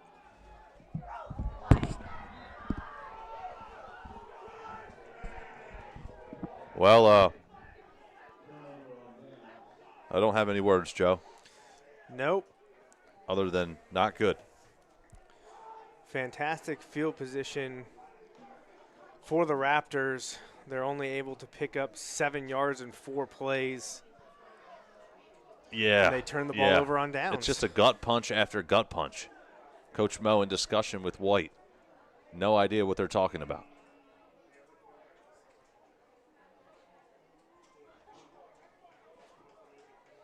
We can speculate, however. Visible frustration all along the Raptors sideline and up here in the stands near to us. But Well, still 9 minutes to go. It's certainly not over yet. Raptors Could be in half an defense- hour. You never know. But Raptors defense got to step up again here like they've done every single time since that opening series. Defense and special teams have been able to get it done. You surrender just 8 points. You got to think that your offense is going to be able to get in the end zone 2 times. Right now they just take 1. well, Brown, I should say Gibson, back to work as Jackson was fed in the backfield, and there's not much doing on that play. That's your boy right there. That's right, absolutely. That's JoJo Coretta once again in on the stop for the Raptors.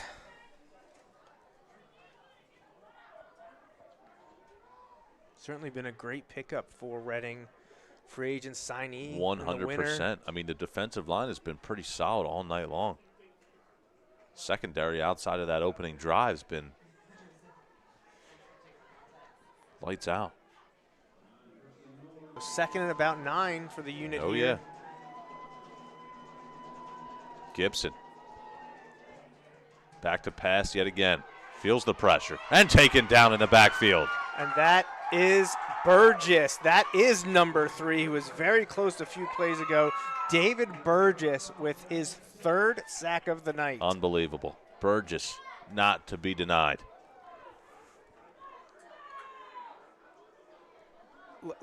Despite not getting in the end zone yet, the momentum has been on the Raptors side for a while. You could feel it building. Unit got a play here or there, but the Raptors' defense and special teams have taken control of the game. Yes. The offense hasn't been able to capitalize yet. Yes.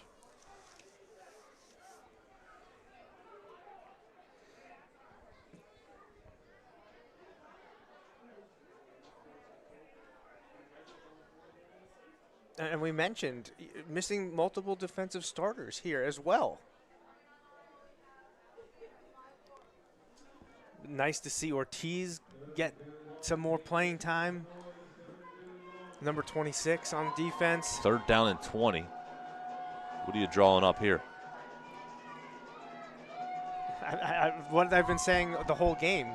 First read option not there, pull it down and run. That's the only thing that's really worked. Gibson dancing in his own end zone. He has to throw it away. It's very, very close to being a safety. Would have been intentional grounding in the end zone. I believe he was out of the pocket and got it back to the line of scrimmage. Washington limping towards the sideline. That's not good to see if you're a Raptors fan. And he's going to need a sub here. Yeah, definitely needs a sub. He's dinged up a bit. But now, unit 4th down and 20. They send Mays on to punt, as you see Washington with his helmet off on the sideline. He's frustrated. It's obvious. His hands are up in the air. So close to a sack and a safety. Mays is now going to, looks like punt from his own end zone. Raptors got to be careful here. Is this going to be an all-out rush? They don't want to be caught. Just no penalties. That's all you got to do. No penalties. Running into the kicker. Oh, boy. Well, I tell you what, depending on the call here, this could be huge. I'm not sure why you would run towards that football. Not sure either, but we have to check this penalty. That could be a bigger story. It looks like teammates are arguing on the sideline.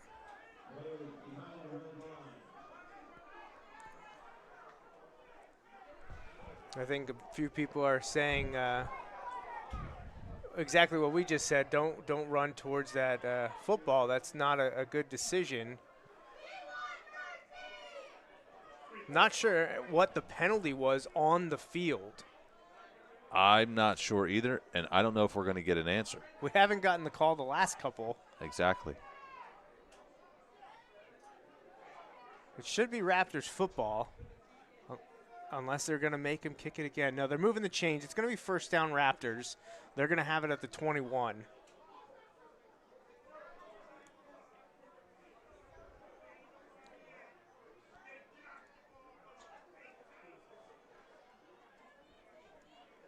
Well, don't know what the penalty was, but all that matters is Tanner White and the offense go back onto the field for Reading. They get the football in a much similar position as they did on the last drive.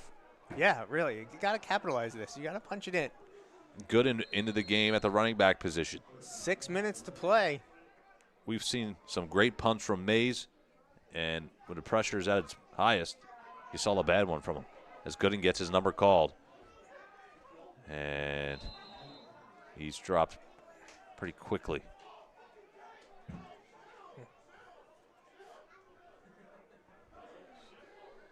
I think just 1 yard for Gooden on that one. Yeah, it's really surprising to see a guy of his stature, but you got to give credit to that defensive line.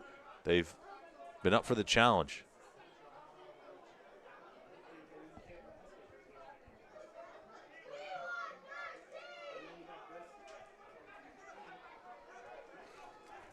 Still a lot of talking on the sideline.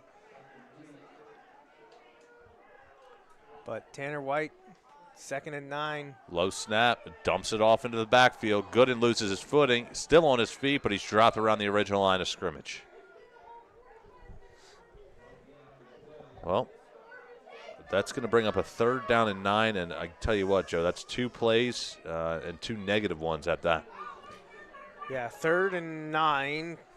We're back, maybe even lost one on that. Yeah, on maybe that pass play. Third and 10 now. What is the scoreboard saying over there? It says 3rd and 8, so I actually picked up a yard. Interesting. All right, well, 3rd down and 8. Opportunity staring right in the face of the Raptors offense.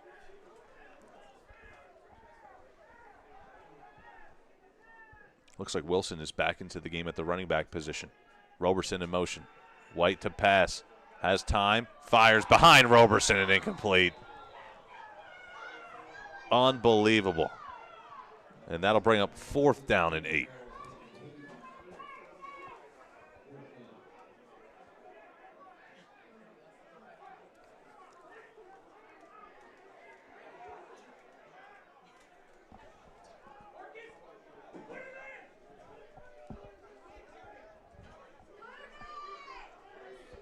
4:18 remaining. Penalty marker flies on the field.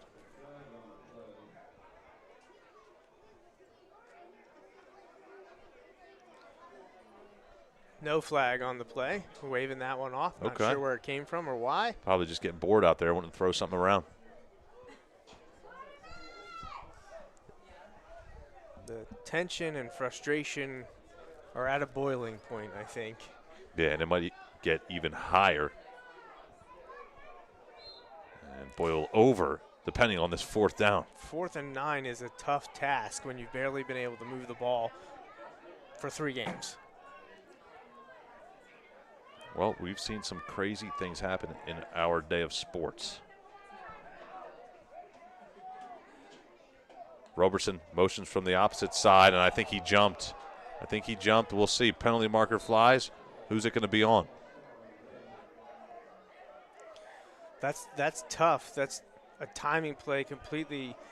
Roberson's expecting the ball to be snapped, and it didn't go. And a couple Raptors moved. And it's a false start on the offense. 4th and 9 was hard. 4th and 14's feels insurmountable. 4th and 14. Might as well throw up a prayer.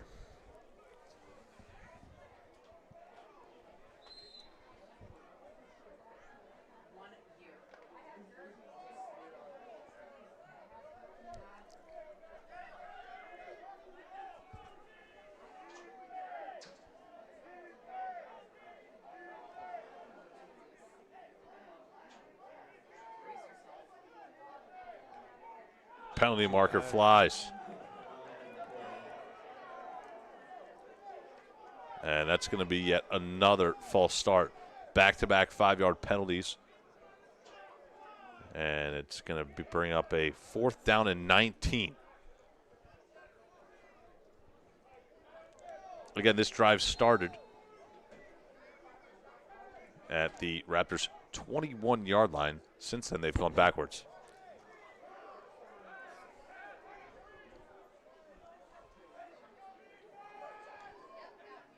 White back to pass, has a clean pocket, loads, fires. He underthrows his receiver. I don't think he caught it. I thought okay, they're saying he did not. I thought there was a possibility that he was able to come back and get his arm under the ball. Pass goes incomplete. Unit will get possession of the football back. Honestly, not a bad play design because he was open. The ball was just underthrown, and he was unable to come back enough. It would have been a first down. It would have been a first down.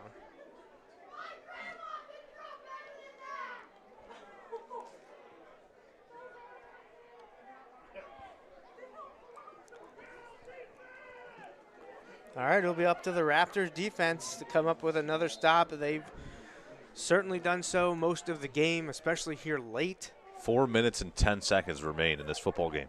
Still 8-0 favor the defending league champion New Jersey Unit. Raptors trying their best to claw their way back. Well, it's been a heck of a football game. I mean, you look at the score. Defensive slugfest.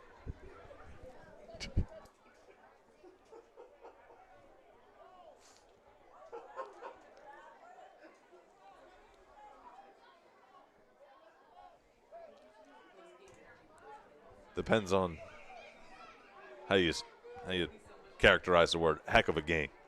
It's been a heck of a game from a penalty standpoint. It has. How about that? And obviously now we're going to see the Unit keep the ball on the ground. They just want to see that clock moving.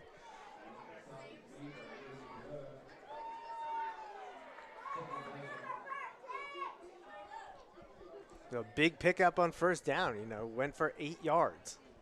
They do that every play. This game's going to get over quickly. Yes, indeed.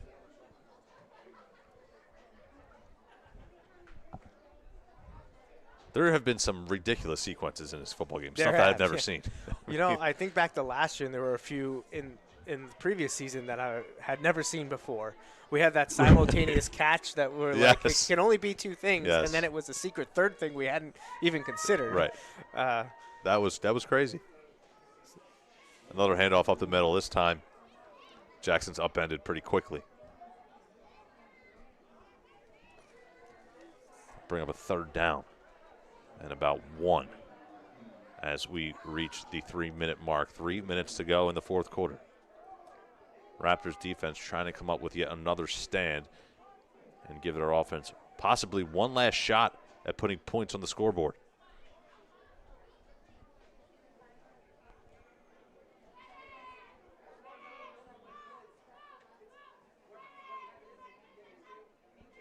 The unit in no particular hurry to get to the line of scrimmage. 3rd and 1. Ooh, they knew what was coming on that one, though. And they read it well. And the unit actually lose a couple on that play. That's Falby And again. It is Falby who is causing some havoc in the backfield. Timeout on the field. We'll step aside. Come back after this. Raptors getting the football back.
I'm a little surprised that the unit punted that. Unbelievable. Look out below.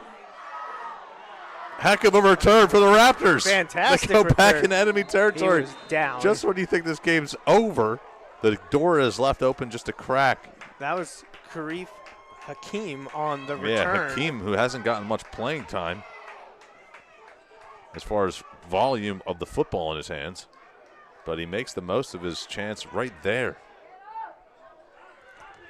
Unreal. So the unit were facing, I believe it was 4th and 2 from their own side of the field, but they have surrendered very little to the Raptors. I'm honestly surprised they didn't go for it. Yes.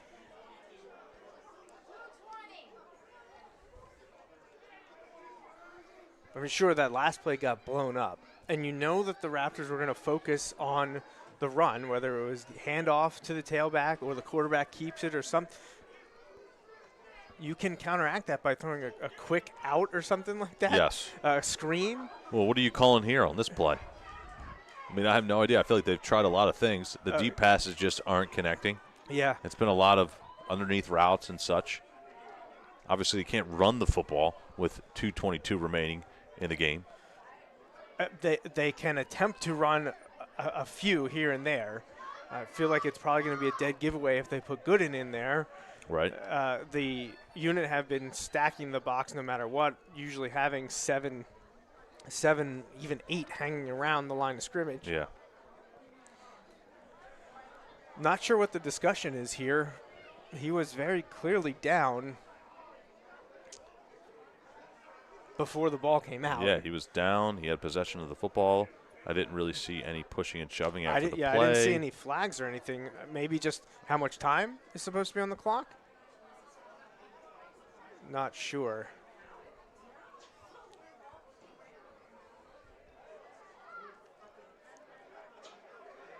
Yeah, it looks like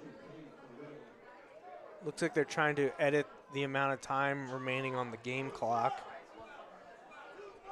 Well, we have yet 2:12. another discussion on the far sideline. All of the receivers are lined up like they're ready to play football, and Yep. doesn't look like that's going to happen. So Reading's going to go empty. 3-by-2. The trips towards the home sideline, towards us. Still working to edit the clock, get it to 2 minutes and 12 seconds.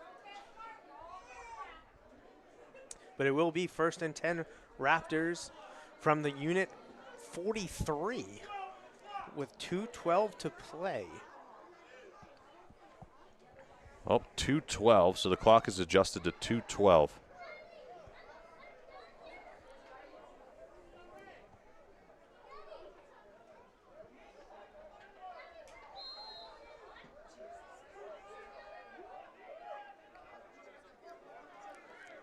You mentioned it, empty backfield. White steps up, has his man. He's got Brown, who stays on his feet, and he's brought down around the 35-yard line. So there's White and Brown's connection finally on display.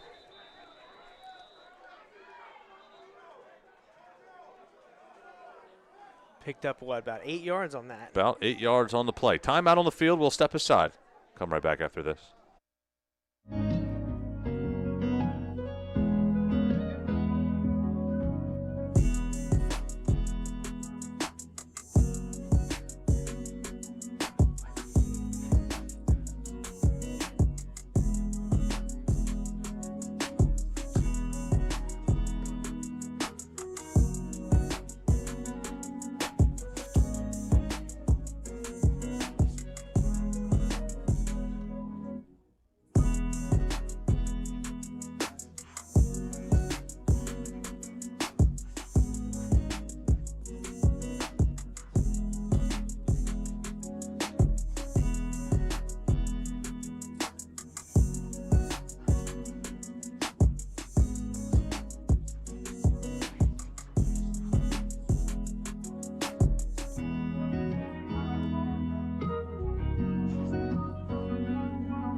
All right, here we go. Max Gretzel and Joe Mays. We got 2 minutes to go in the fourth quarter. 8-0 is your score, the unit lead. Roberson in motion. Handoff. It's a pretty good one. Nice explosion and hit hard and barreled down around the 20-yard line. Goes Gooden. Gooden showing the burst right there. Clock continues to run. Now it's stopped. And now it runs again. So that's interesting. Okay, well, regardless of the situation, Joe, it looked like, obviously, I didn't expect a run there. Looks like it caught the unit off guard as well. Definitely.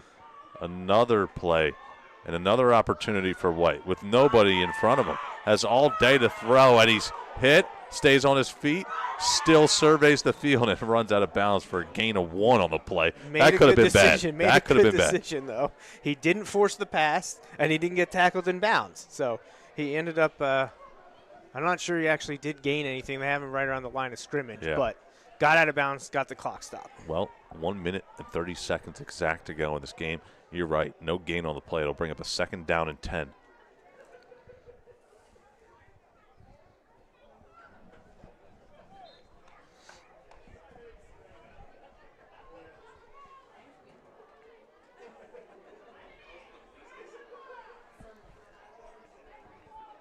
Ball's marked at the 19-yard line.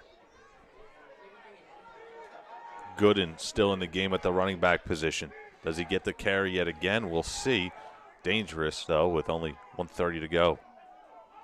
White surveys, fires end zone. Touchdown, Raptors. They finally break through. And it's Roberson on the grab. He was wide open. Tanner White, patient, found his man. And the Raptors are a 2-point conversion away from tying this game.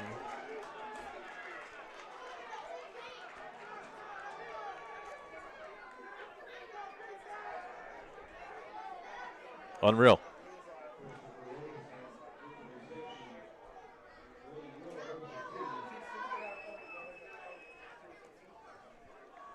Well, it all comes down to this. What are you dialing up here? I feel like the unit are going to think that this is going to be a run to Gooden. I would run the ball with Gooden. But I think the unit are going to be ready for that. So, well, you misdirection or something. Are you confident that you – the misdirection, though, sometimes can eat up too much time. Looks like White is shaken up on the play. The quarterback who threw the pass.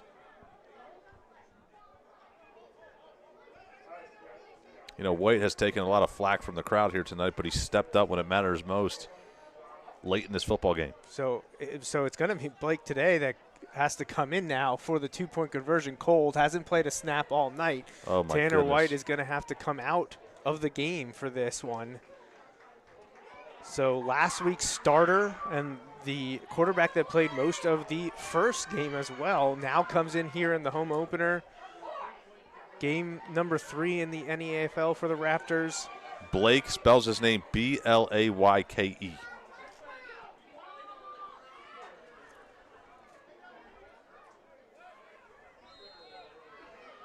Well, the crowd's been asking for him to come in, Yeah. and he got the opportunity here. He has a rushing touchdown on the year, so he can use his legs. He played at Cocalico, which is a known spot for running the football. See what he can do here. Of course, they're going to be out of shotgun, Gooden next to him. And he's going to throw it cold off the bench. And it's incomplete.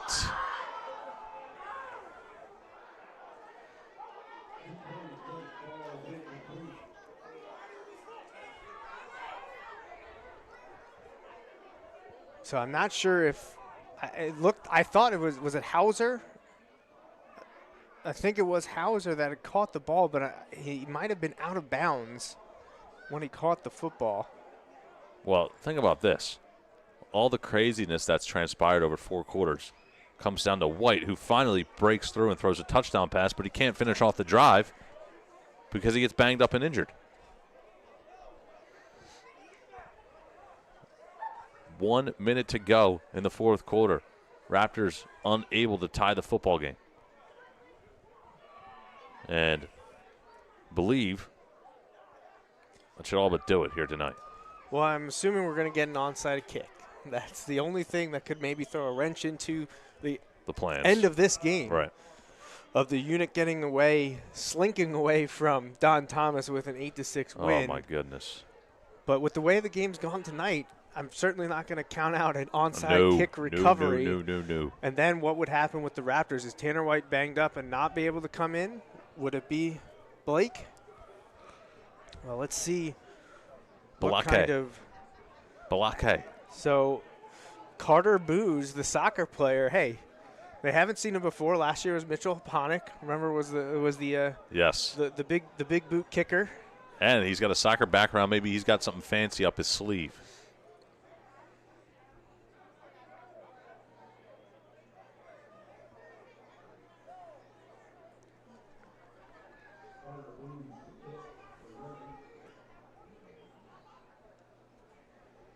All right, well, pretty stationary currently. Need some patience from the Raptors players. They can't leave early. They're right up on the football.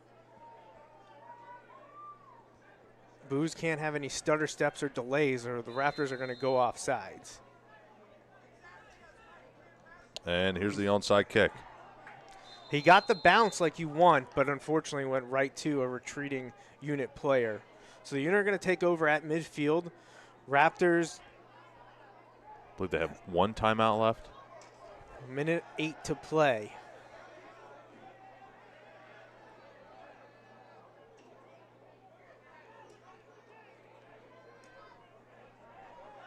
Put a little pushing and shoving after the play. Washington in there. He's got some things to say. Truesdale has some things to say, too.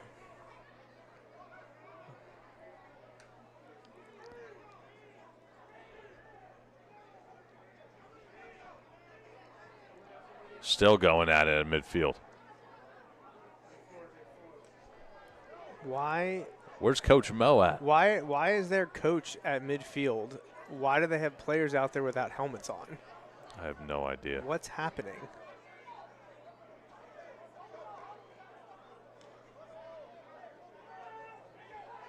What's going on? I have no idea.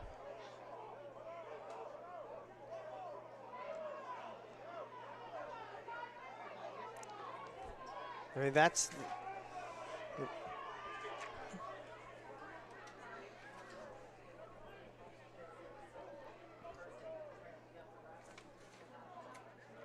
not really sure what's going on. We have not gotten any penalties called.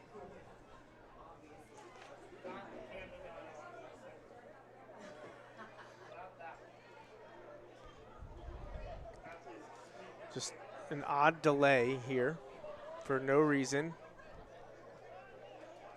Yes. All that needs to happen here is a knee, and that should just about do it. Well, they are going to take a knee.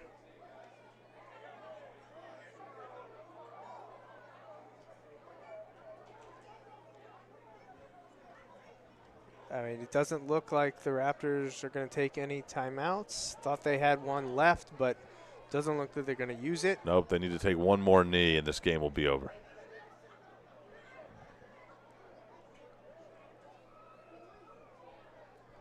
Well, they had their chances. No, absolutely. Just not meant to be tonight. Yep. Truthfully, with the way that first series went, thought it could be a longer night for the Raptors. Yeah. They weren't able to make many stops at all. Yeah. But here we are, 8-6. Going to be the final. Players shaking it up at midfield as the final seconds are going to tick down. So the Raptors lose another close game, drop to 0-3 This in the one by Northeast 2 Atlantic points. Football League. Yeah, it's tough. Well, got a couple more home games for you the rest of the season. Hope you stick with us. This one tonight does not go the Raptors' way. 8-6 your final. Unit pull out the victory, and we'll see you next time right here from Don Thomas Stadium. Have a great night, everyone.